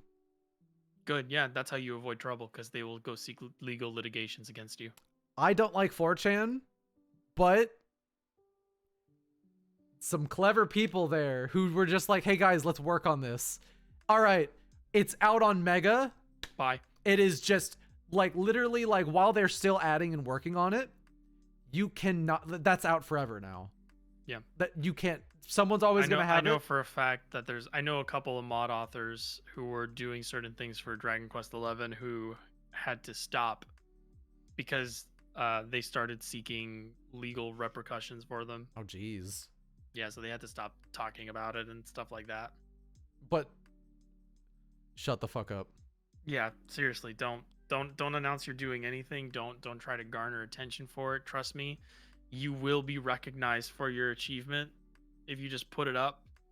Like, people will leave you thank you messages, whoever you are, and you'll know. Once it's out, just be like, out. Yeah. But I will say, I think the only thing really left to talk about, like, because I want to talk about Front Mission vaguely, because Sure. I'm not a Front Mission fan. I love 3. From what I played at 3, I love 3. But my like, was there anything else you can think of that happened at this direct? I loved everything at the direct. I had a great time. GoldenEye is on Nintendo Switch Online, and it has multiplayer. Okay, that's a springboard topic, but that's a good one. Yeah. Okay. So you say your piece, and then we'll move on. The SRPG is back. Yes. And that is why. Oh, fuck, Octopath 2. Fuck, Octopath 2 is worth talking about. Yes, also Fuck. that. Fuck, okay. So is Pikmin 4, surprisingly. Okay, I have nothing to say about Pikmin 4. I'm not a Pikmin fan. Not to say Pikmin is bad. I just never played one, does not do anything. Oh, we talked about triangle strategy. Oh, we talked about it. Anyway, so the SRPG is back. There are so many SRPGs coming out from now until fucking Fire Emblem that if Fire Emblem is not good, I don't care. Because it's not like Fire Emblem is the only SRPG out there. Square Enix, you have so many good SRPG IPs, you better be doing something with them outside of a fucking remaster. Tactics Ogre is probably going to be one of my favorite games all year. It is a port, though. Like, Matsuno better be having money from your pocket right now to make something new. We're probably getting Final Fantasy Tactics this year. I think that's next year. Next year? Okay. They've pretty much, it looks like they've outlined all of their games from, like, dude, they have 8 games coming out from now until the end of the year. I don't think they can, I don't think they can fit anymore. So it'll probably be next year, but SRPGs are in a good spot. Yep. Now, did you like Octopath Traveler? I did not play enough Octopath Traveler. I played it on the plane ride home from MagFest one year, and that was that. But I did enjoy some of it. However, I did hear a lot of concerns, such as so one of the biggest problems is that it is Live Alive, but they stripped out all the soul. And now I can say this as someone who played Live Alive and thought it had a lot of soul. Granted, Live Alive also did not have all of the cast intermingle, but Live Alive was an SNES RPG. Yeah. Where that, and no other game did that. So you can forgive Live Alive for not being... You can forgive Live Alive for being an early an early version of that idea. Yeah. But when Octopath Traveler 1 just kind of takes that format and then makes it bland, and have this big cast of characters who are all still interesting, but don't interact with each other. It's like, ugh. Now Octopath Traveler 2, from what they've shown, it's like we're fixing it. We listened. Yeah. One of the things that that stood out to me when I watched the direct on stream was the characters they are mentioned, and they also mentioned, hey, we're doing this one is focused on interwoven. I think they were like, it was like interwoven something. and it was like basically they were saying we're on this one we're going to focus more on how these characters can interact with each other, and that was like a big thing for them for this one, where Yeah. they wanted to find ways to kind of mix it up with the stories and actually keep it from being too isolated. Because one of the I think I put it really well earlier today with a couple friends. We were talking about it. Octopath Traveler feels like everyone's on a different route, and then at the very end, they all happen to get on the same bus. Yeah. Do you want to know why? I heard something that makes a lot of sense. Hmm. I read and heard somewhere that the creators of Octopath Traveler did not expect people to get everyone, which is one of the worst oversights you could have possibly made. Which is in the same vein. The name of the game is Octopath Traveler. I know. Which is in the same vein as in Three Houses, the writers saying in an interview, "We did not expect everyone to play all of the routes." Yeah. So now, with that... What is the point of doing visual novel inspired ideas and not understanding the visual novel audience and the way they play these games? You just play one route and then you put down your visual novel? Now, granted, I did only play Dimitri's route in Three Houses and then dropped it. But because the game is long. It is because it is long. But there are people who are crazier than me. There's a lot of people, but still. Or more honestly, there are people who probably played Three Houses and did not spend as much time doing monastery activities and sort of like reading through it. So their playtimes were a lot shorter, and they were like, well, I guess I'll go do the next route. Or there's people who literally buy a video game and they play that video game for like 3 months, and then they buy another one, but that is their game. Yep. You know? So and what I really thought was refreshing is even in the marketing, like in the Square Enix blog post, they're talking about like improving on feedback. And I give a lot of shit to Asano team. Because I think they have good ideas, but they fumble them really hard. But if they are nothing but really good at responding to feedback. Like they were really great about like fucking I think all of their last couple games had demos that came out like a year before the full game came out, and it was just they listened. Yeah, and then they were like, let's listen to this and then follow feedback. This is not getting one because this comes out in like 5 months. Yeah, but they have feedback. It's exactly from Traveler. Because they're like, we have this formula, let's iterate and improve on it, and it looks great. I look at this and I'm like, I'm excited. Yeah, for an Octopath Traveler sequel. I'm gonna fall for the grift again. That's a joke about me not liking Square Enix. No, it's not. It's the fact that Asano team keeps making 7 out of 10s. That's fine. No, they can keep making 7 out of 10s. Those are fine games. Those are fun. Not when one is Bravely Default 2 and it's not spit in the fucking face of Bravely Second. Here we go. No, it's not going to be a tangent. Here we go. I just think Cullen just wants to fuck Bravely Second again. I do. But there's something that's so fucking funny about the devs. Triangle Strategy is I literally gave that game a 7 out of 10 in my review. But I need to stay on focus. Bravely Default 2 red flag immediately, where in dev interviews up to release they were like, we're doing everything we can to not do what Bravely Second did. They apologized for Bravely Second, which was fucking insulting because the people who worked on 2 did not work on Second. They basically said, fuck those people, we're gonna make a better game. And they made a bland nothing game. They made a game that was safe. Okay. They made a game that was boring and safe and had no ambition. Where Bravely Second, that game tried, and that game took chances, and that game is so fucking crazy and wacky and unique. And it's like, they just made this safe, bland, again, it is a 7 out of 10. You can play Bravely Default 2, and then you go, I enjoyed that.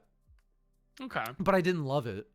So you shat all over this game I fucking adore, and then didn't try to top it? And Hey, did remember, folks, when we were talking about how you shouldn't take it personally. You shouldn't be, you no, shouldn't be like this is an me. ambassador. No, this is me. Not this is me You're a feeling. bravely second I'm not. ambassador. No, this is me feeling bad for the people who fucking took chances on all the creative decisions that went into Bravely Second and then got harassed and told their game was garbage and shit. And then the fucking company who was supposed to make a follow-up for that were said, hey, the Japanese players didn't like this one. Shit all over those people. It's good for marketing. And then they did that. Go fuck yourselves. Like, that Bravely Default 2 came in like wagging its like big fucking dick, and they were like, oh cool, and then you look behind the curtain and it was it was the shadow projected, and it's this tiny little like average micro penis, and it's like Okay, Cullen, you've said your piece. I did. We can move on. You've said your piece. No, Where was this going? I don't remember. Oh no, it was that. No, it was that. I keep falling for the Team Asano grift, where You keep falling for the grift where you keep thinking, man, this is probably gonna be really good. And this then one's it's a 7 gonna out be of 10. good, and it's a 7 out of 10. And it's a 7 out of 10. And you know what? 7 out of 10s are fine. Unfortunately, I hate to say it, but I feel like their naming scheme might be contributing to it. Like, see, the great thing about Asano Team is that they are like, we got this game, it looks sick. And I'm like, you're right, it does look sick. This'll be the one. And then I play it and I go, it was fine.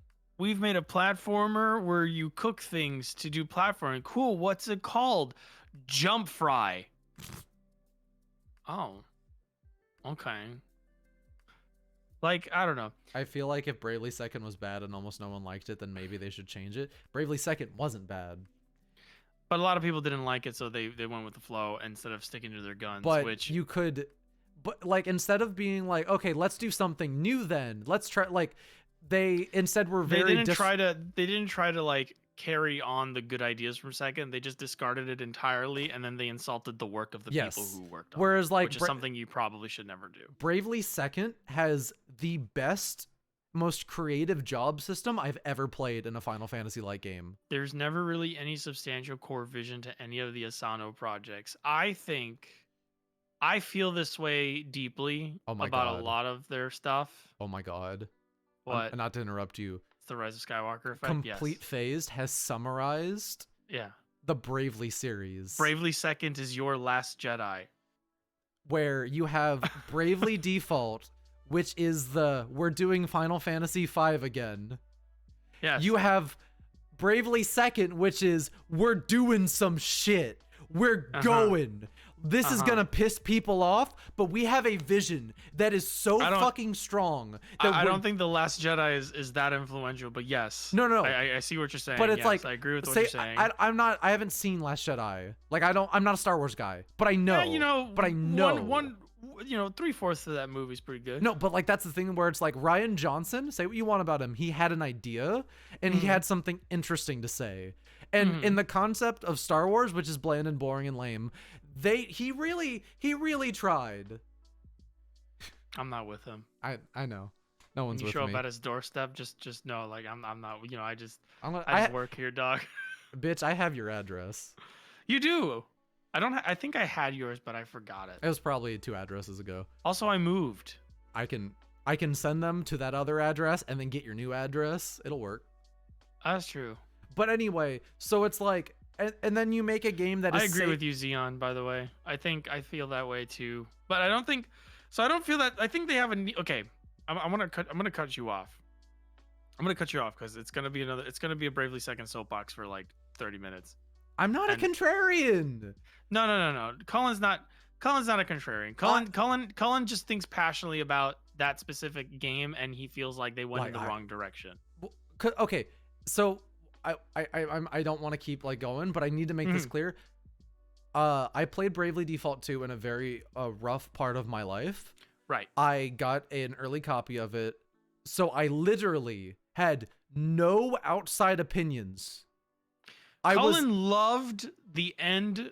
Cullen loved the soundtrack. I love the soundtrack. It was the soundtrack baller. was great. Now though that I look back, Second still had a better one, but Bravely Default 2 had a fucking great soundtrack. I literally played that game in a bubble where no one's opinions could affect my own, I 100%ed that game.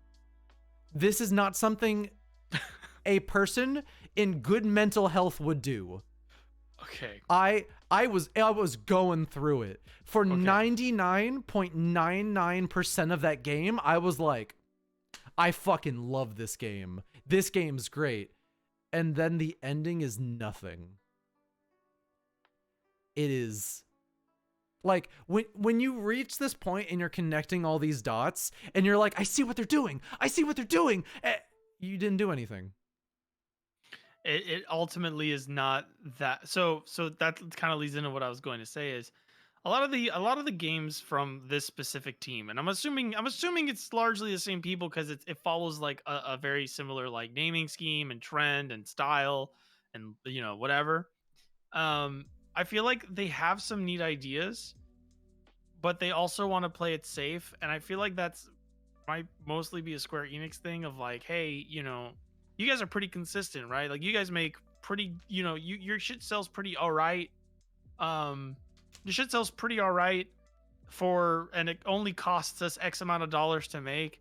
You seem to have garnered like a pretty consistent like following around the games you make and stuff, and you have a pretty vocal fan base for this kind of thing. Make us some pretty safe games, and you can play around a little bit here and there because we got to have a gimmick, right? Yeah. And I think that's what they specialize in. I think they are the studio that is tasked with making mid-budget titles with gimmicks, sells copies that are safe. That besides like their one gimmick, sell copies because they are safe and very traditional. And I think largely it's because they do lack a core vision that separates them from other games. I think like Triangle Strategy, that had a gimmick, and then besides that, it is very traditional. You know what it is though? You're right, because Asano Team is the team who, like, they look back at these old Square Enix games and they're like, those are cool, we can do that. It's like Square is like, hey, so we don't want to pay any of these creatives the money to make new versions of their products. You guys just do that, because Octopath is Live Alive. Triangle Strategy is a tactics game. Insert Square Enix tactics game here. It is specifically a Matsuno tactics game. And Bravely 2 was like, hey, we want you guys to fucking... Bravely is Final Fantasy. Well, Bravely is like, hey, those Bravely games sold okay, make another one of those. But they didn't get But my problem with Bravely Default, like the first game, because I did play that one. I don't like that game. For a little bit. Yeah, so my problem with that was exactly what I'm talking about. And Xeon, I gotta give you credit, man. You brought up a really good point here. Like, you said it very well.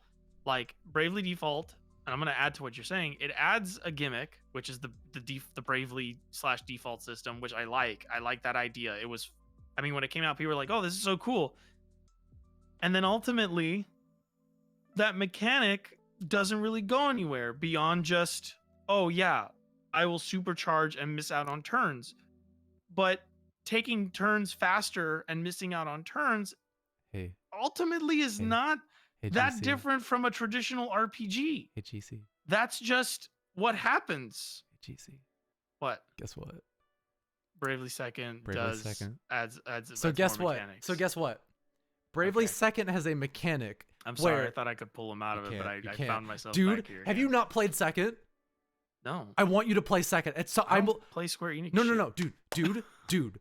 I not out of choice. I just happened. Bravely Second. I promise everybody, this is not contrarian bullshit. Oh my god, I am going to make a video about Bravely Second one day, and I will suck that game's dick silly. Do it. That would be super interesting. I'm going to. No, see, here's the. Okay, GC. You know what little series I started this year, right? What? Getting a job. Oh yeah.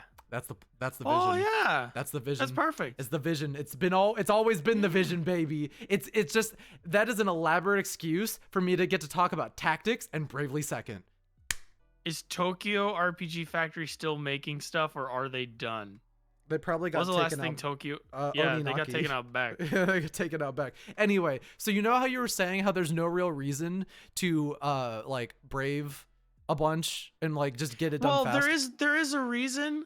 It's just like the mechanic on its own is not It's a gimmick. the mechanic on its own is not that deep.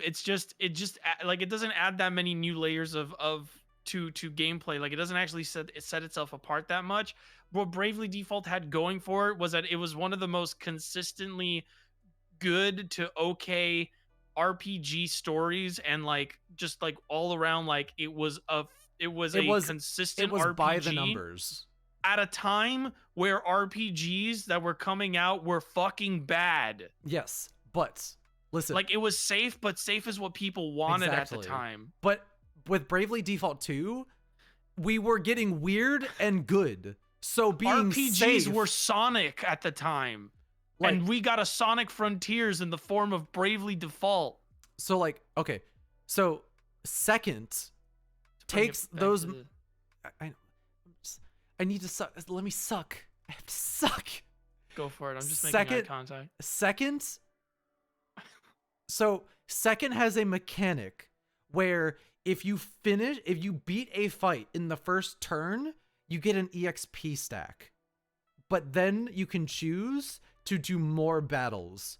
So there is a meta game in second where you are trying to, like, you have to be tactical about it, but the goal is you play so efficiently that you knock out all these battles as fast as possible, and then you stack more battles on top of that. And so you're braving and you're using all your braves, but you're doing it smartly so that you get a huge amount of money and experience at the end. But it's also dangerous as fuck, because if you slip up and you don't do it right, you are literally defenseless and you get destroyed, because the game is also hardened. It is not. I thought that's also in Bravely Default too. It is not. It is not. Oh my god, is it not? What is the one that's in 2 then? Because I remember my roommate. They made 2 a turn-based RPG. Blowing up enemies in the turn 1, well, no. and then and then you fight more. Because no, but it's not like XP and shit. But it's not like you can fight other enemies, but it is more gamified in 2, where it is like, hey, would you like to fight more? The designers took the Brave and Default system, and then they made it. It's not in Bravely Default 1. They might have had some variant of it, but again, the whole point is that it's saying, hey, you can play the game normal, but if you want to have fun, it is basically giving you a reason to go as fast as possible and live dangerously with this. Okay. All right. And also, 2 second has a really good story. Let's move on. I don't want to. I need to be ready. You gotta save it for the video. I gotta save it for the video. So anyway, what were you gonna Asano games are coming out, and Various Day Life is $30. Don't buy it. No. That's way too much money for that game. Harvestella looks great. We all thought it was. I thought it was an Asano game. Speaking of which, the Nintendo Direct looks great. Was great. You know, it wasn't kind of like really that good at all. State of play. Yeah, or we talked about that already. Oh, GoldenEye. Oh yeah, that's right. Did we talk about State of Play already? Oh, that's right. We just kind of we did, because it was like Harry Potter. Can we talk about the lack of Dragon Quest 3 HD 2D again? We can actually. I was shocked that we didn't have any Dragon Quest news at this Nintendo Direct. Now, it is TGS week. It is TGS week. There's plenty of time. And we already got an announcement. Treasures. Well, Treasures is coming out in December, and we just got an announcement that I don't want Infinite Strash. The fucking Die game is getting a worldwide release. Yeah, the Dragon Quest Die is getting a worldwide release. We found that out today. We don't know when the release date is, but it's getting one. Yeah, and it looks like it's gonna be pretty, you know. It looks like a fun Dragon Quest action game. Yeah. You know what, JC? I'm really excited to spend my Christmas playing Dragon Quest. You think that's gonna be the Treasures? Treasures comes out in December. I think it comes out 2 days after my birthday. Oh hell yeah! Yeah, it's a birthday game for me, dude. I don't think since we've been friends, we have not played a new Dragon Quest game has not come out. We could probably play the Die game or the Treasures game together, because I think it has multiplayer. But if it doesn't, we can just talk about it. play it. Yeah. I'm so excited for Treasures.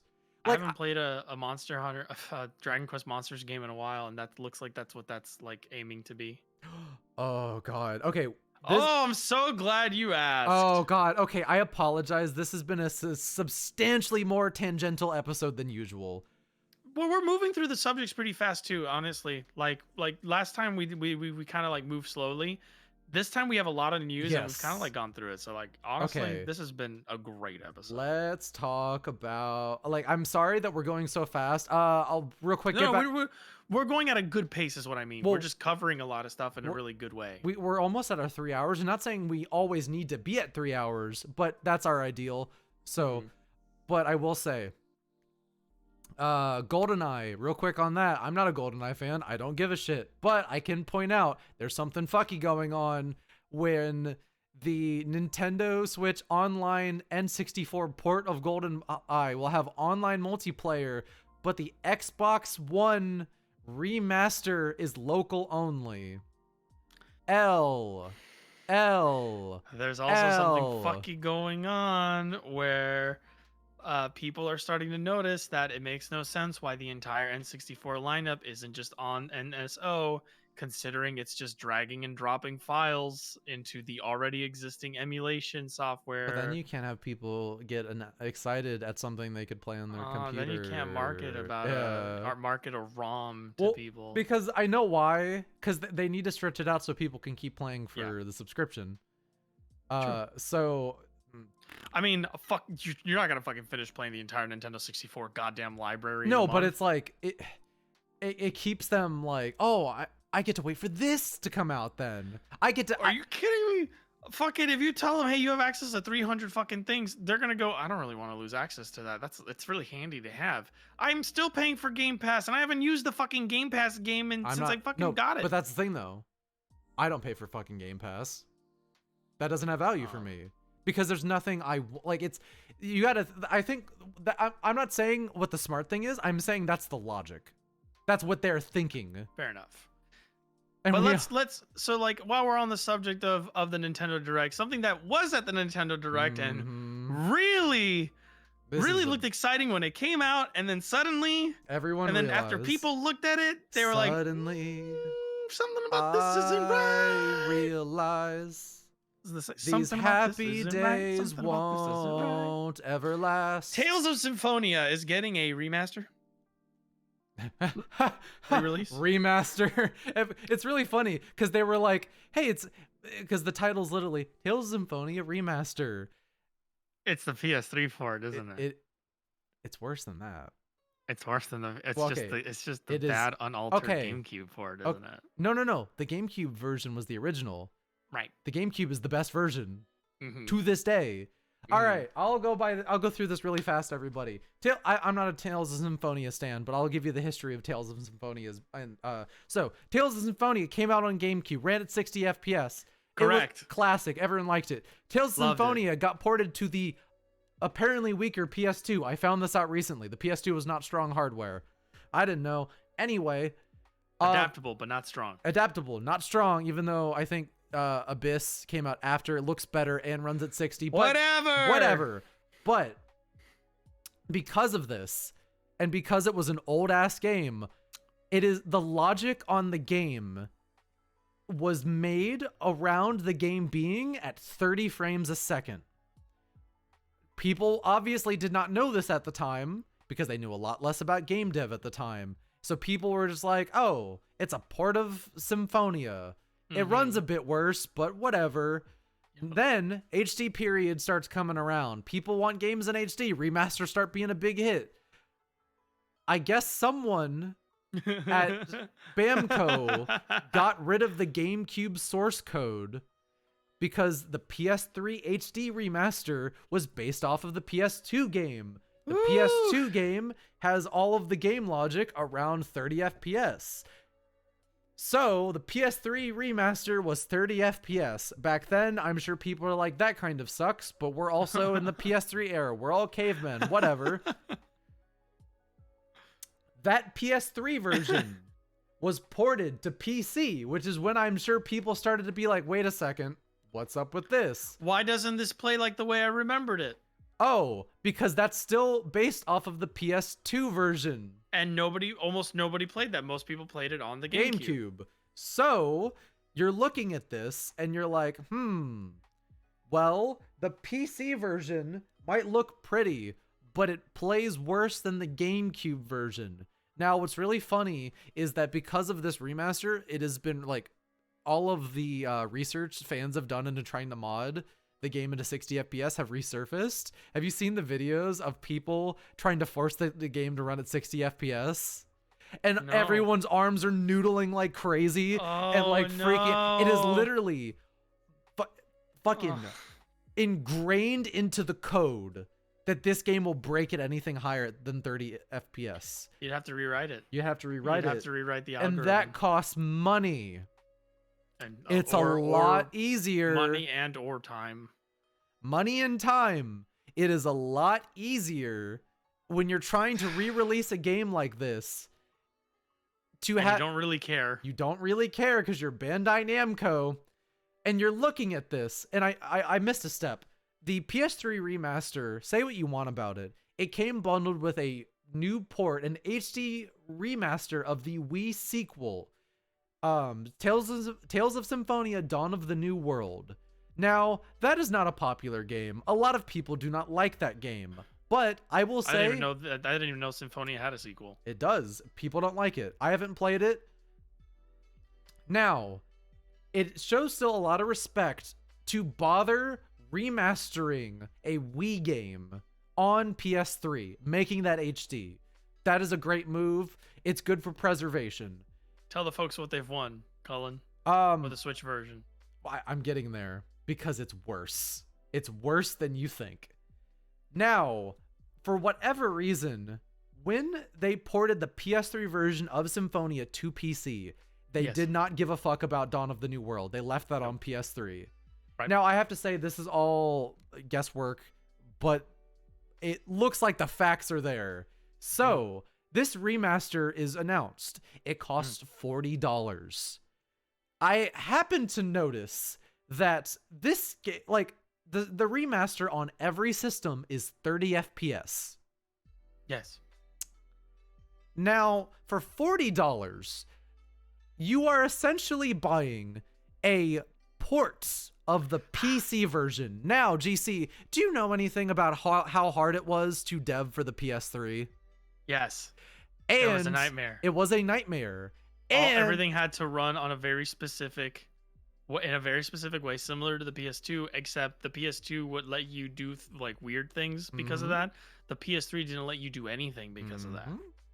Yeah. Now, a lot of devs found it very tricky to port their games from PS3 to other PC. systems. Now, if you're Now, if you're also wondering, hey, now for PlayStation's big thing, you can play PS1 and PS2 games, but why are all the PS3 games streamed? And it's that simply the PS3 was a fucking nightmare. So I'm John Bamco. I'm looking at the Symphonia game. It's got an anniversary. That bad Tales of Arise game sold a bunch of copies. We're like, all right, we can milk some more money. This is, remember how we were talking about how we were debating whether the Kiryu game was a cash grab or whatever. This remaster, that's a cash grab. So I know it's taking me a while to get there. I just want to make sure I am entirely being clear. I just want to be as clear as possible. So they're looking at this. The last time Tales of Symphonia had a anniversary, they remastered both of the games. This time they're like, okay, it's a lot easier to port a PC game onto modern platforms than it is a PS3 game. So, a PC version of this game exists already. We take it in, we tweak a couple things, we put it on all the platforms, and I'm not saying porting is an easy job. I am in no way saying that no work was done on this.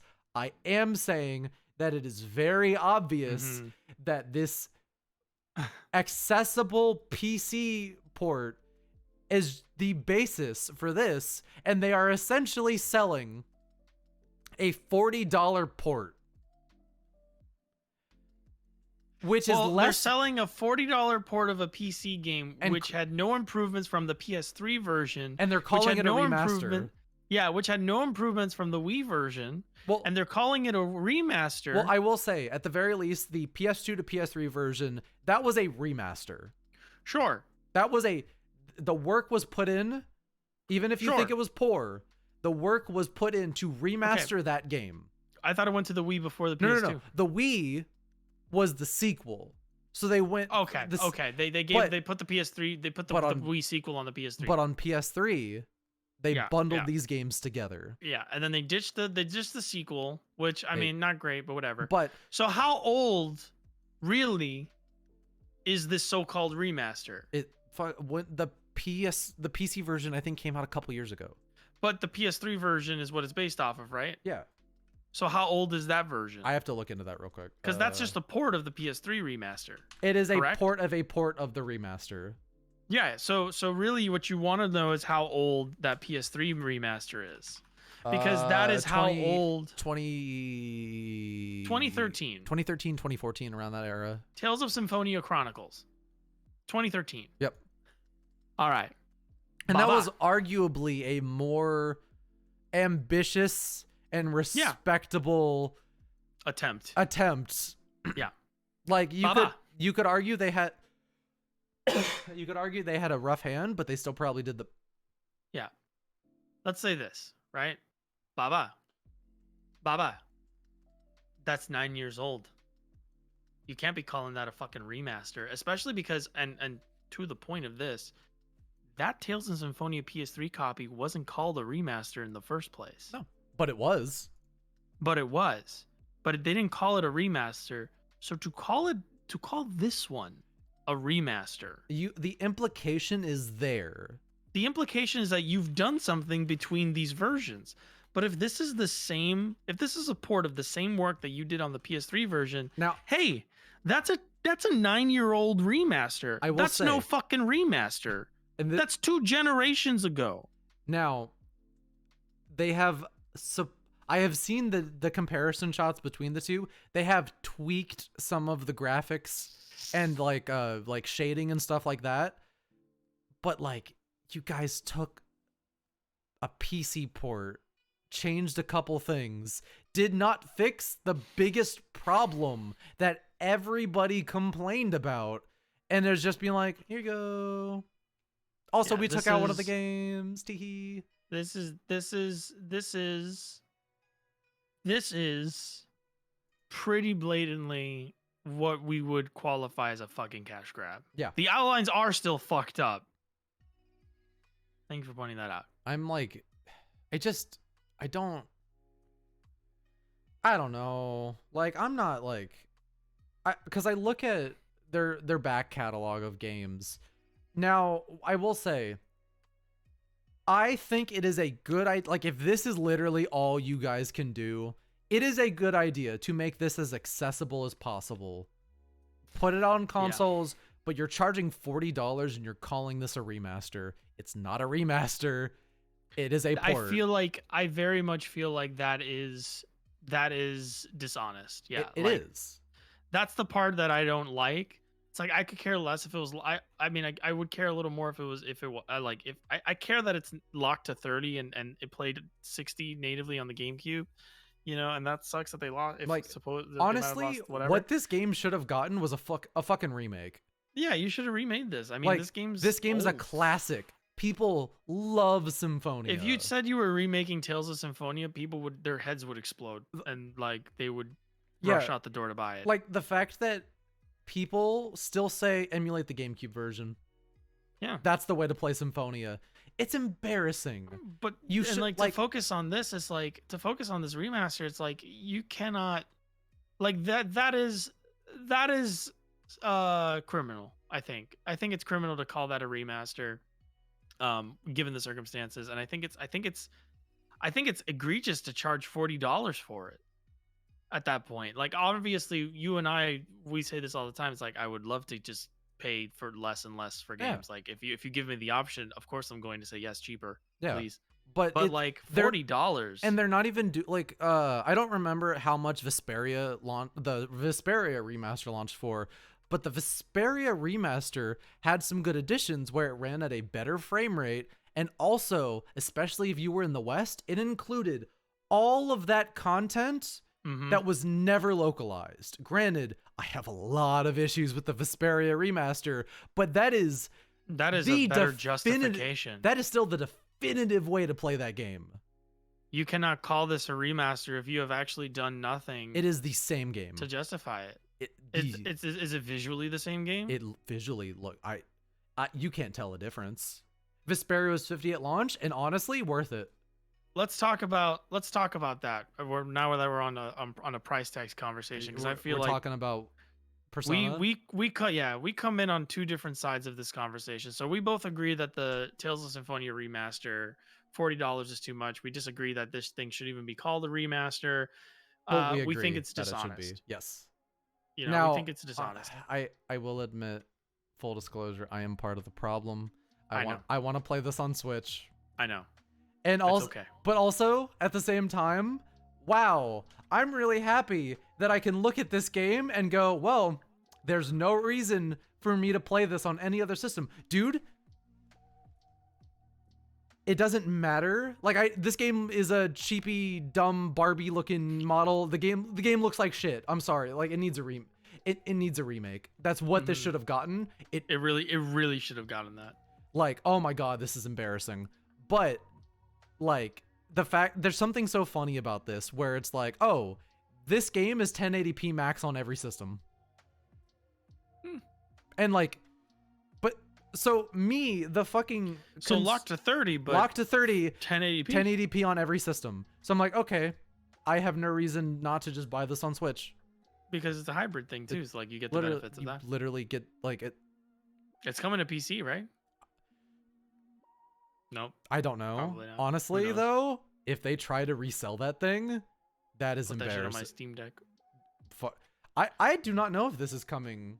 Switch is 720p in handheld. I don't think it is. But it's still that's the resolution of the system. No, it's not coming to PC.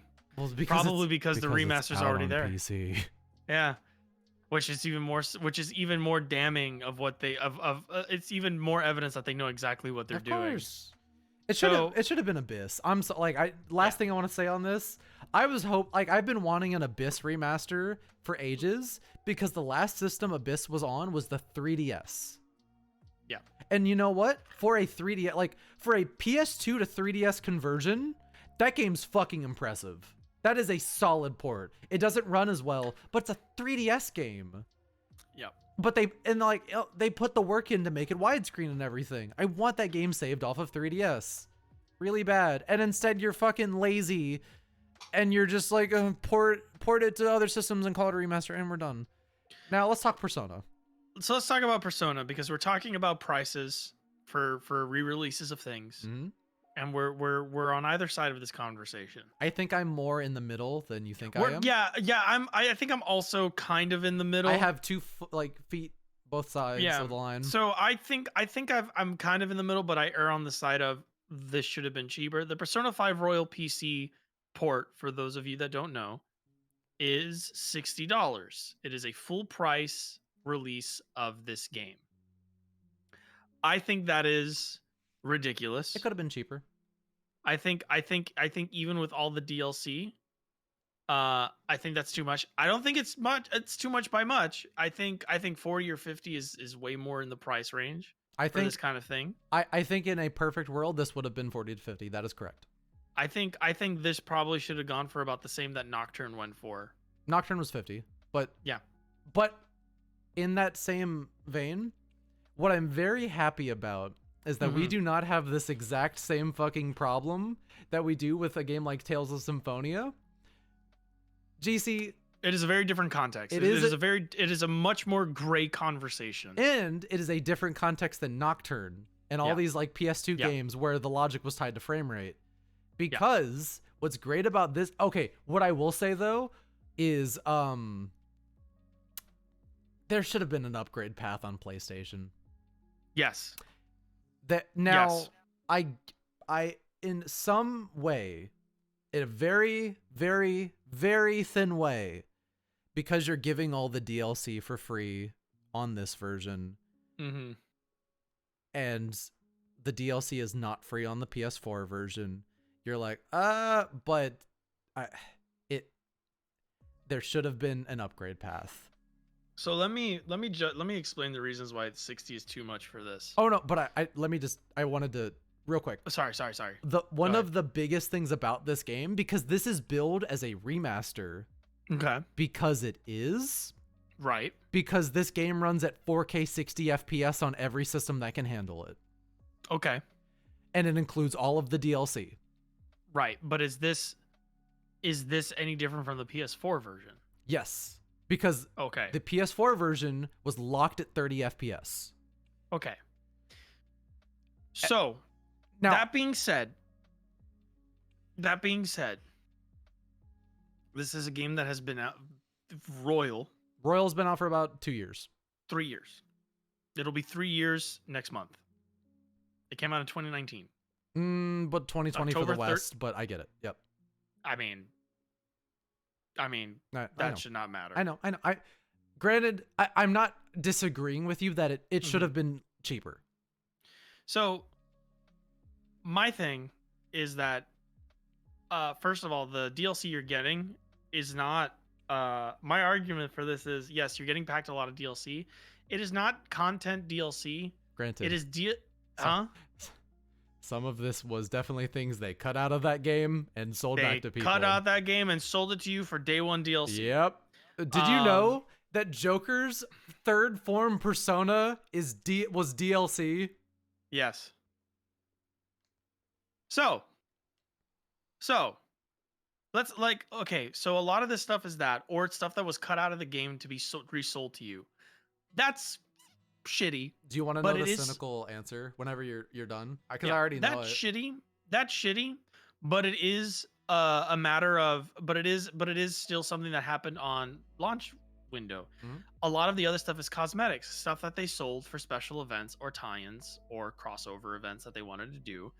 And it's usually just costumes, stuff that depreciates in value very fast. Now, one can make the argument that those things are digital and those don't have a depreciating value. Yeah, but I would say that they do have a shelf value. They do have a shelf life. They do have a depreciating value. And especially when it's not an expansion, such as the Xenoblade 1 DLC that they put out, or the Lost Judgment DLC we're getting. This is stuff that is just a visual change. And typically, when companies re-release these kinds of things, usually the standard is that stuff just gets bundled in for free because it's done. Mhm. Because it's just stuff that they've tried to sell you piecemeal, and there's no extra work to adding to it. Some of it arguably might even be on disc DLC that we just don't know is on disc DLC, because people have stopped reporting on that because that stopped being something that was interesting. Also, it's a lot harder to do unless you're playing on PC. Harder to do. Yes. Yes, it's harder to data mine. Mm-hmm. Right. So, couple reasons why this is probably 60. And Cullen, you tell me if this is why. I know it already. I know a couple things. I know that if you try to buy this with all the DLC on PS4, it is $100. Mm-hmm. And so Atlas is justifying charging you $60 for this because they're charging $100 on the other console. Oh, and in their twisted mind, they don't realize. Well, there's other ones. Oh, okay, in their twisted mind, they don't realize that they have set the price. So they're trying to, like, it's a fallacy, right? It's like they're trying to con you. So it's like, this is $100 on PS4, but on PC it's 60. What a deal! But they set the price for both of those products, and they can change the price for both of those products. They choose not to.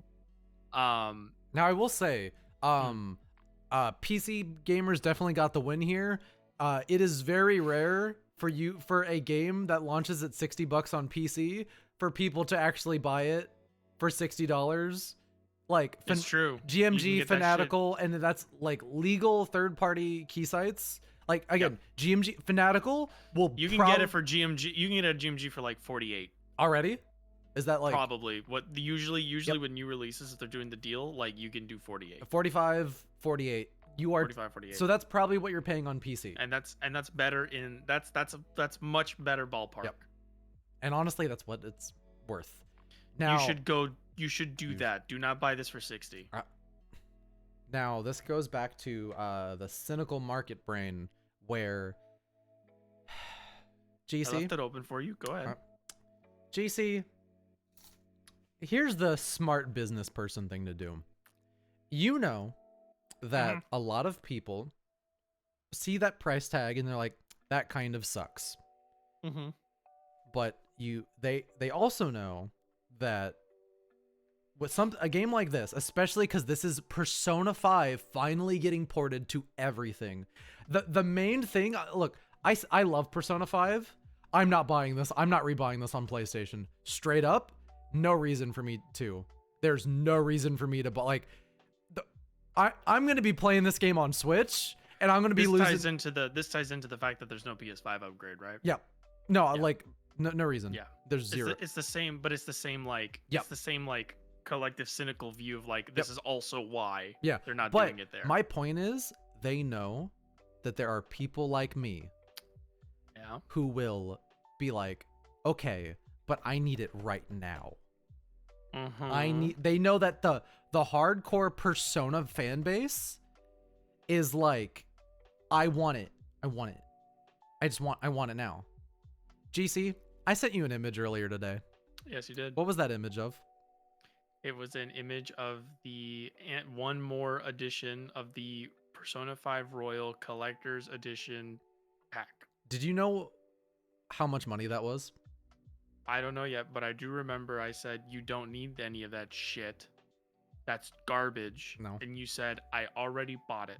I did not ask you what the price tag was. What was it? The edition is sold for $120.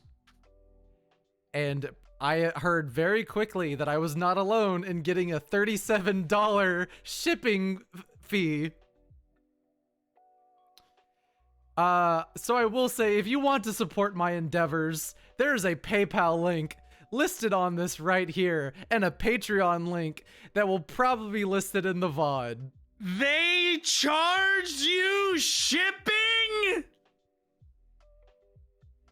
They charged you shipping? What's funny is what the fuck? Dude, what's funny about this is there is no way that's getting to me on launch. There is zero chance. Dude, Bruh! while we were on podcast, I got the email that my fucking Soul Hackers 2 Collector's Edition shipped. They charged you. Not only what the fuck? They're already making a ton of money off the fucking game. They know that. They're not even gonna fucking give you free shipping on a product that you bought for over $120. Almost every other fucking site that you buy shit off of gives you free shipping for any purchase over like 75. Actually, I have to see. Hold on. Dude, are you fucking... Is Atlas just like your fucking uncle that like asks you to like pay for everything? What a fucking jib. That's a fucking con, man. What's interesting is that shipping on the $200 Soul Hackers Collector's Edition was $25. I am wondering... I know. What the listen, who the fuck? Like, what kind of rinky-dink company are you running where you are charging $120 for a shitty canvas bag, now, hold on. some fucking trading cards printed on cardboard, a fucking plastic picture frame, some bullshit steel case that we all know is cheap as fuck, I like and it. then a fucking re-release of a fucking video game for It's on $60, It's on and then you're Switch. still gonna fucking It's charge the portable, though. motherfucker shipping? You did charge me shipping. That is on you. That's pretty bad. This fucking dude paid $160 for a fucking video game that's been out for 3 fucking years. You know what's worse? Fucking printed cardboard. You know what's canvas worse? bag. GC, Canvas bag. GC, you know Are what's you worse? I could go to my I could go to the fucking card shop that GC, I live 20 it gets minutes worse. from. I can buy a set booster box, and they will give me a canvas bag bigger than my legs for free. GC, it gets worse. What? I'd like everyone to expect my pre-release review of Persona 5 Royal on the Nintendo Switch to come out around whenever that lives. I bought the physical version of a game Bala. I will be receiving Bala. a review copy for. But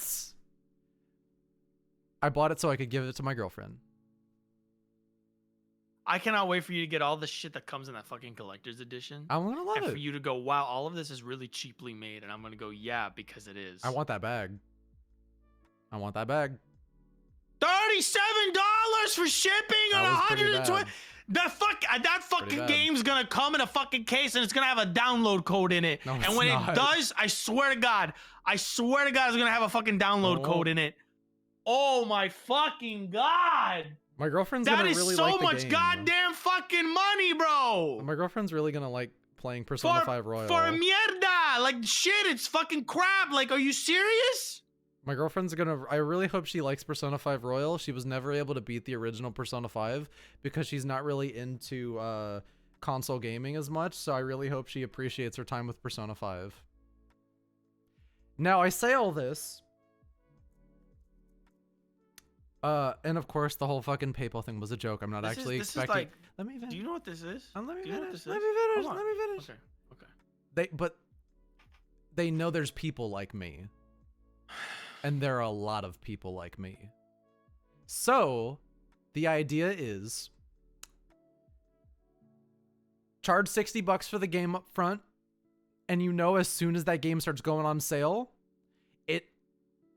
more and more sales will come because of that.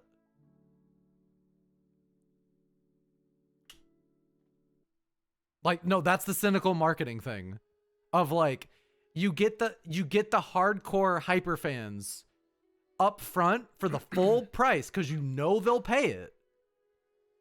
And then at some point it's probably going to get a price drop to something more reasonable.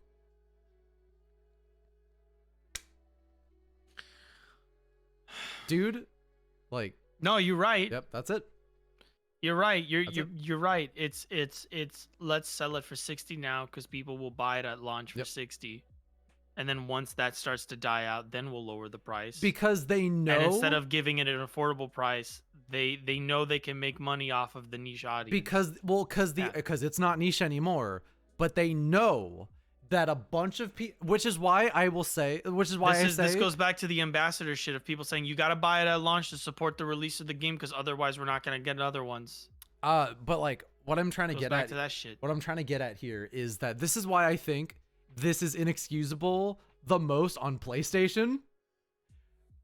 Because they could have fucking done a PS5 upgrade. Because all of these other games, the brain, like in your mind, you're like, oh, this is finally coming to my system. Yeah. The thing about the thing that makes the PS5 upgrade even worse is that they talk about this in the tech industry, right? Everybody who bought the first version of Persona 5 Royal, sorry, there was a fruit fly in my room.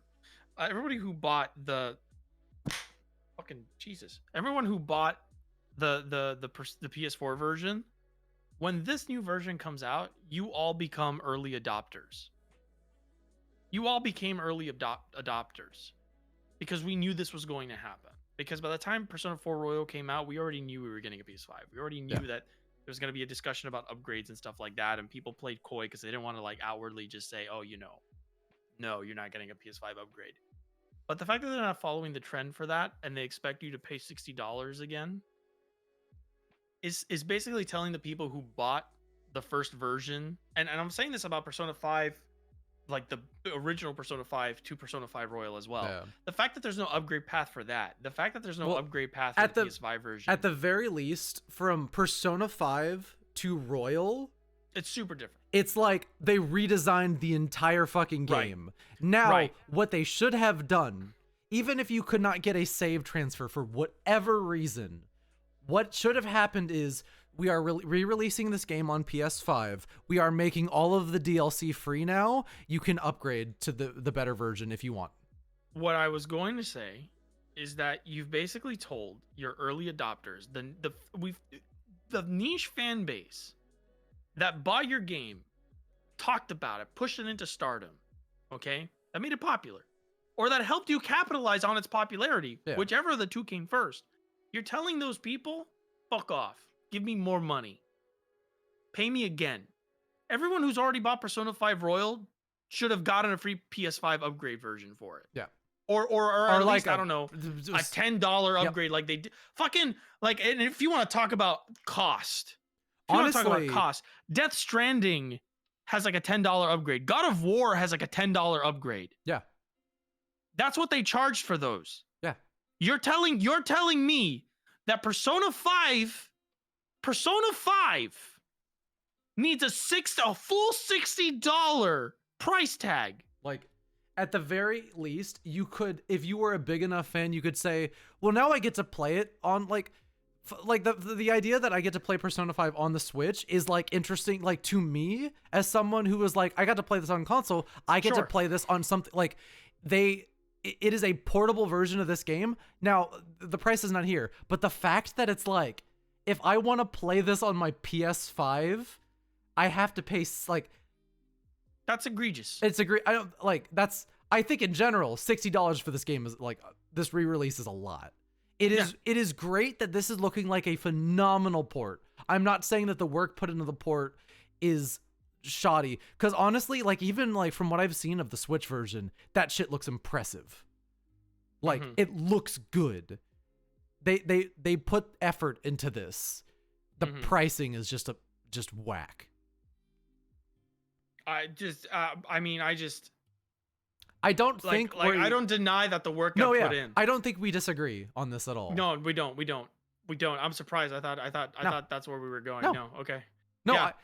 I the problem is that I agree with you, and the problem is here. No, that's fine. That's fine. You're not the problem. You're the victim. Yeah. Yeah, you're right. You're exactly who they're targeting. You're proof that that's what's going. You're proof that it works, and you're proof that that's exactly what they're doing. Yeah. But as far as like you could charge me $60 on a PC and I won't like it, and I'll find my way around it. You can charge me $60 on Switch. I wouldn't like it. I still won't like it.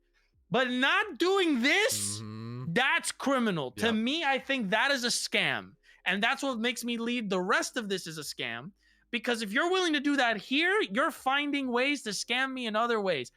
Not giving a PS5 upgrade for Persona 5 Royal is a fucking scam. Australian copies are $124. Yes, because Atlas regional be pricing like that needs to be a thing. That's embarrassing. It is fucking ridiculous. It is fucking ridiculous that I can buy, even on PC, I could buy an upgrade for Death fucking Stranding, a director's cut upgrade for Death fucking Stranding for less money than it would cost me to upgrade Persona 5 Royal on the fucking PS5. Get the fuck out of here. Your game does not cost more money. I don't give a fuck. I don't give a fuck what the actual numbers are. Your game did not cost more money to put the 4K 60 FPS than the fucking Hideo Kojima game, the God of War game, the Judgment game. Your fucking game is not that fucking... Well. Judgment did cost $60 and you could not upgrade. Yeah, it has an upgrade. No. Yeah. No, Judgment did not. It's a $35 upgrade. No, it did not. I'm pretty sure. Judgment from PS4 to that was one of the biggest, like, problems people had, was you could not upgrade. Your saves did not transfer over. Oh, I'm sorry, but Lost Judgment did. Because Lost Judgment was, I think, because it released on both. It was yeah. So I'm sorry. Like, I'm thinking of Lost Judgment. Did you really have to pay to upgrade Lost Judgment from PS4 to PS5? No, Lost Judgment was free. Okay, good. That's what you need to do. Yeah. That's what that should be. Yeah. That's what it fucking should be. But if people are gonna charge, again, $10 for God of War, 30 something for Death Stranding. I think it was like 37 for Death Stranding. Fucking. Like, I'm sorry. I'm sorry. It needed one. I'm sorry, but Persona 5 Royal does not need the $60 price tag to get upgraded to 4K 60. Yeah.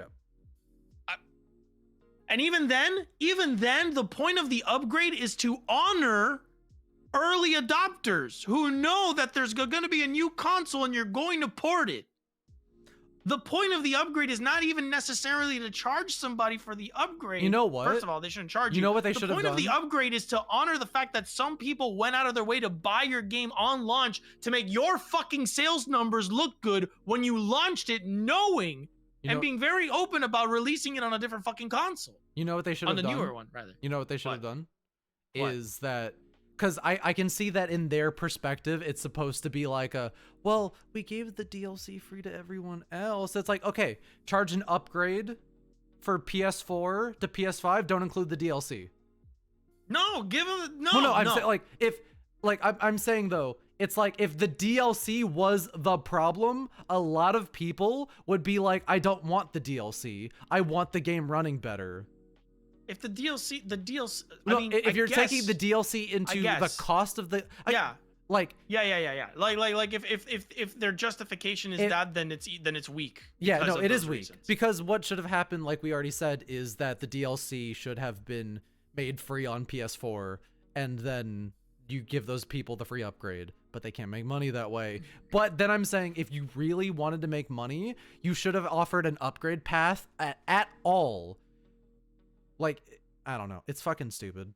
People need to, these fucking, like, game companies and game consumers need to fucking realize that they need to get their heads out of their asses and start holding companies accountable and saying, yes, digital goods do depreciate in value. Dude, I really hope Golden and 3 aren't like $60. Digital goods depreciate in value because video games used to depreciate in value all the fucking time. And video games have always been digital because it's data. Yeah. Just because they're not on a hard disk anymore doesn't mean that what they're worth doesn't go down. Absolutely fucking. In fact, let me not even get into the fucking manufacturing costs and the shit that they save for not doing physical releases. But like, complete bullshit. Complete bullshit. I'm sorry. Yeah. I'm sorry. I just, fucking Atlas just pisses me off every other fucking like month lately. It's like what? It pisses me off because it's anti-consumer as fuck. Like, I don't give a fuck if your game comes out and it's bad. But if you have like anti-consumer practices, that pisses me off. Anyway. The $60 at work, this is the virtual... This is a virtual this is the TGS app. P5R booth in the virtual TGS app. Golden and 3, I imagine those are not going to be $60. I thought Golden's already out. Well, because Golden has a price on PC and it's like $25. Yeah. Can you imagine if they're like, oh, for Golden, you're going to be $40 on Switch? 30 is like max. Like now, if they want to release a new collector's edition of Golden, because I missed out the first time, and I'd like to order, like, I'd like to own that physically, maybe I would. I like stuff. I'm part of the problem.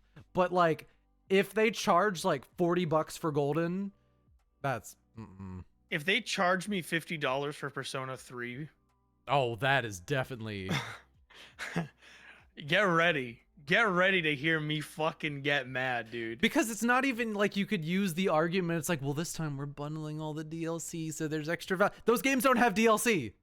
No, those games do not have DLC. Also, come on, it's old as fuck. Yeah.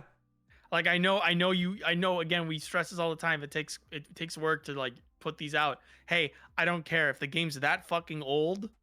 If the game's that, also, I know you're not doing the work because you're AI upscaling the backgrounds and they look like shit. They better like, I'm fix sorry, that by but launch. a person did not do those. So I don't know where the cost came from. Because there was no labor put into that one, friend. Okay, maybe there's labor in implementing it into the thing, but you cut costs somewhere. So where's my, if you cut costs somewhere, where is my cut cost when I buy your game? If you cut costs like that, I saw a bicycle turn into a bunch of lines on one of those backgrounds. Oh my god, really? Oh, I gotta find you the picture of it. It's like literally there's like a bike in the mall, and then like you see like the beginnings of a bike, and then it turns into squiggly lines. Because the not only is it usually sometimes upscaling can be fine, but you actually need somebody to run it through and actually Yeah, like and then go work with it, back. Yeah, it could be a go good back and like redraw it. it could be a good starting point. It's a nice, yeah, but like that trailer showed off like a background that literally was not done. Like it was AI upscaled maybe once. Like it looked like it was the first time they ran it With through. the game being so far away, I really hope that is more of a proof of concept. God, let's hope. Because like it really feels like, because if all you're doing is AI upscaling everything, that is not a hard like. If that was the work, if that is what we were getting, just AI upscale all the backgrounds and all that, and then all that, like I'm not saying porting is like an easy thing, but like for a game that's coming out next year, there better be more to it. Yeah, that needs to be it. What did y'all think of the Nintendo Direct and State of Play? We actually already covered that. Here, Nintendo watch Direct, Nintendo good. Direct State of Play. Ishin. Oh, mid. Ishin. Yeah, okay, I'm mid. Ishin. It was all right. Microsoft's because supposed to have an event early tomorrow morning. Because Ishin is like, but everything else and like especially Harry Potter is like, yeah. So just in the middle. Microsoft is having an event tomorrow morning. What time? I think it's like 3 in the morning, 2 in the morning. I'm not staying up for it. It is TGS, so it's probably going to be a lot of stuff we've already seen. It's stuff they've probably shown us. Microsoft event TGS. It's probably, don't get your hopes up. Okay? Nobody get your hopes up for that Microsoft event. I don't know if they're going to show off anything new, but chances are it's going to be a lot of stuff that we know about because we just had E3. So this is probably just recapping E3. Although, if we're watching TGS, it's safe to say Japan was watching E3 or Summer Games Fest or whatever you want to call it. So, you know, maybe they'll have new stuff, but it's really, really hard to tell.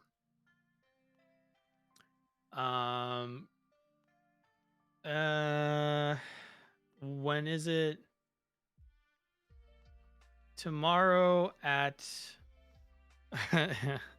it starts at 6 a.m. Pacific. 6 a.m. Eastern. I'm not gonna watch it.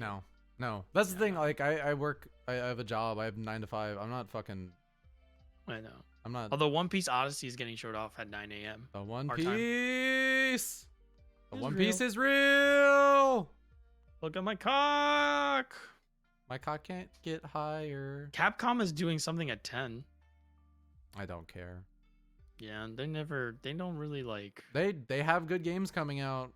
They just don't showcase them at their events. Yeah. It's weird.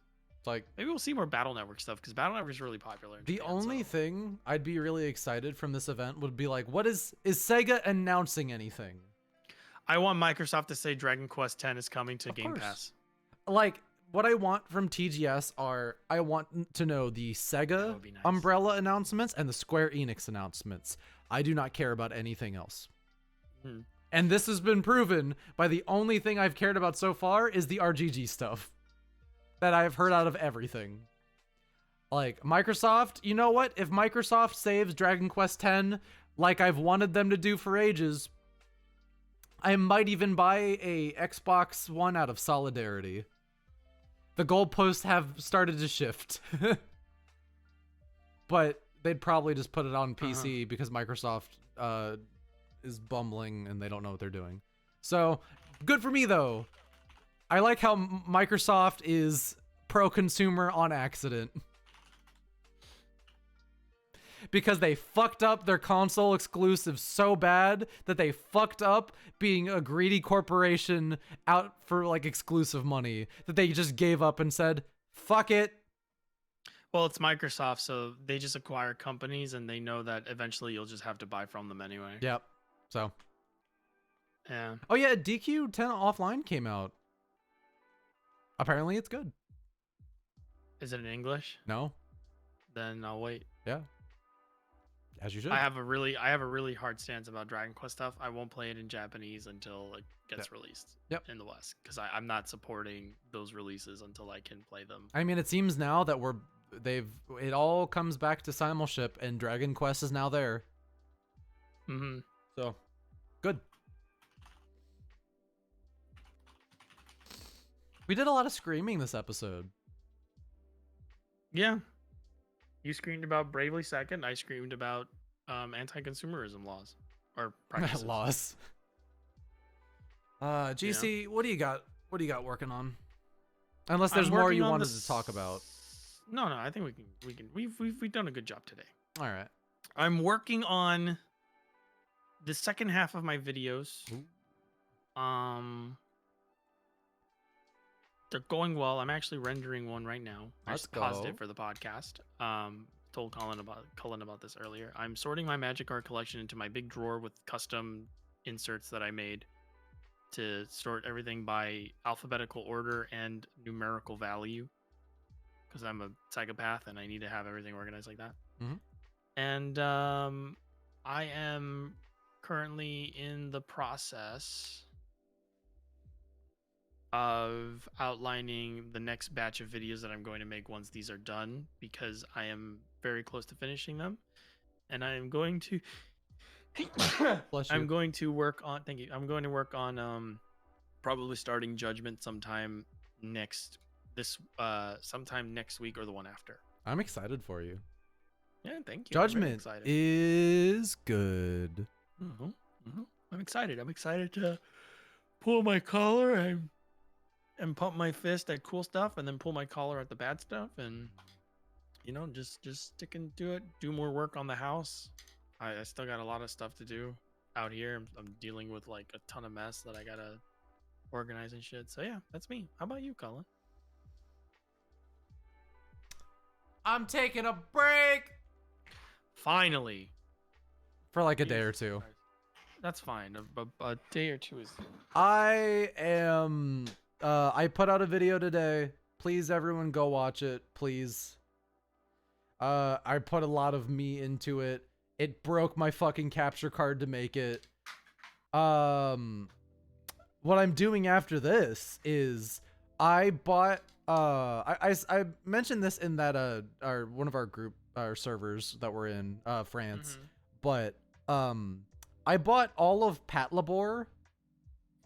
Oh, I've heard that's a really good show. I know nothing about it. So as soon as we finish wrapping and I set to upload this, I'm going in my living room and I'm putting that into my PS5 and watching Pat Labor on Blu-ray on my nice TV.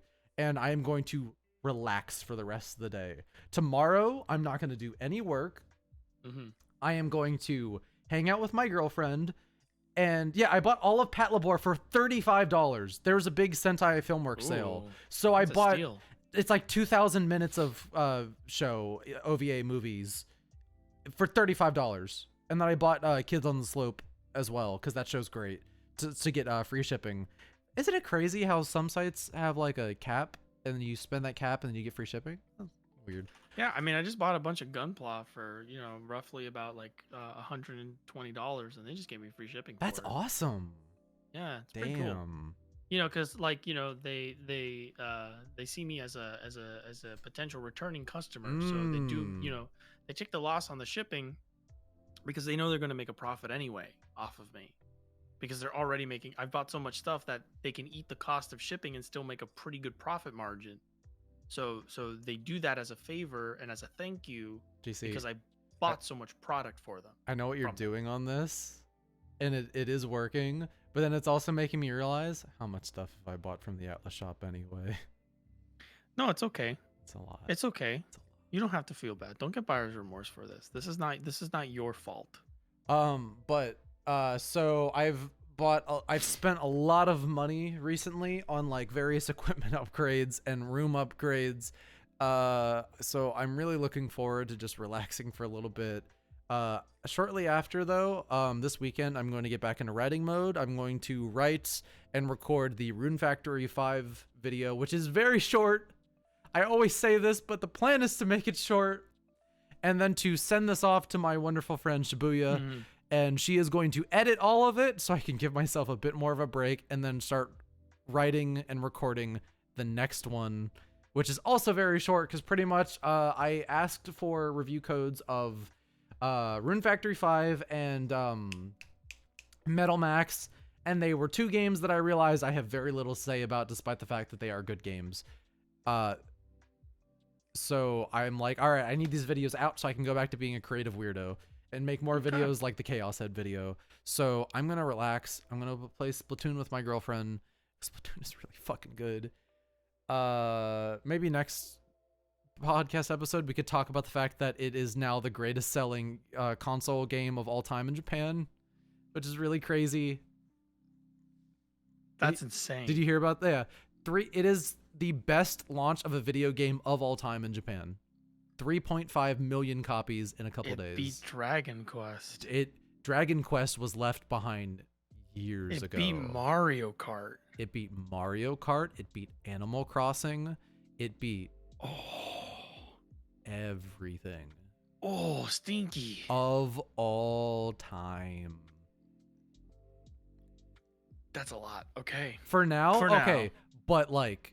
That's a big number to beat, friend. That's a big number to beat.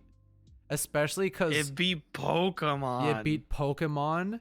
Especially for the fact that Splatoon 2 didn't even make the top 10. Like, that's a big deal. Also, Splatoon 3 shows how much people were starving in Splatoon 2. They thought they were eating. No. My roommate was like, dude, we didn't know how bad we had it. We didn't know we were parched. I played Splatoon 2 and I was like, this game's good. I'm playing Splatoon 3 and I'm like, I am addicted. Yeah. It is. I'm tempted to go buy it. You should, dude. We play sometime. I would literally hop into matches with you anytime. I would love to. I have like everyone I know is playing it, so like I think it's one of those things where I'm just gonna have to play. It's peer pressure, absolutely. Like you've seen our messages in the France chat where we're like, I'm so envious. We're like, we love bullying children. We love bullying kids. It's so fun. The kids are getting mollywopped. Because now, GC, now is the best time to jump in because the kids are the kids are still playing it. And they won't be playing it for much longer because this game. No, GC, this is how multiplayer games work. Where on launch you have everybody play it, and then people get filtered because because this happened with Splatoon 2, where they get filtered. Which is natural. But the kids actually really like Splatoon 2. No. But I'm saying kids did like it, and the ones that were good kept playing. Yeah. So I'm saying now is the time to get a bunch of wins against the kids who are bad at the game.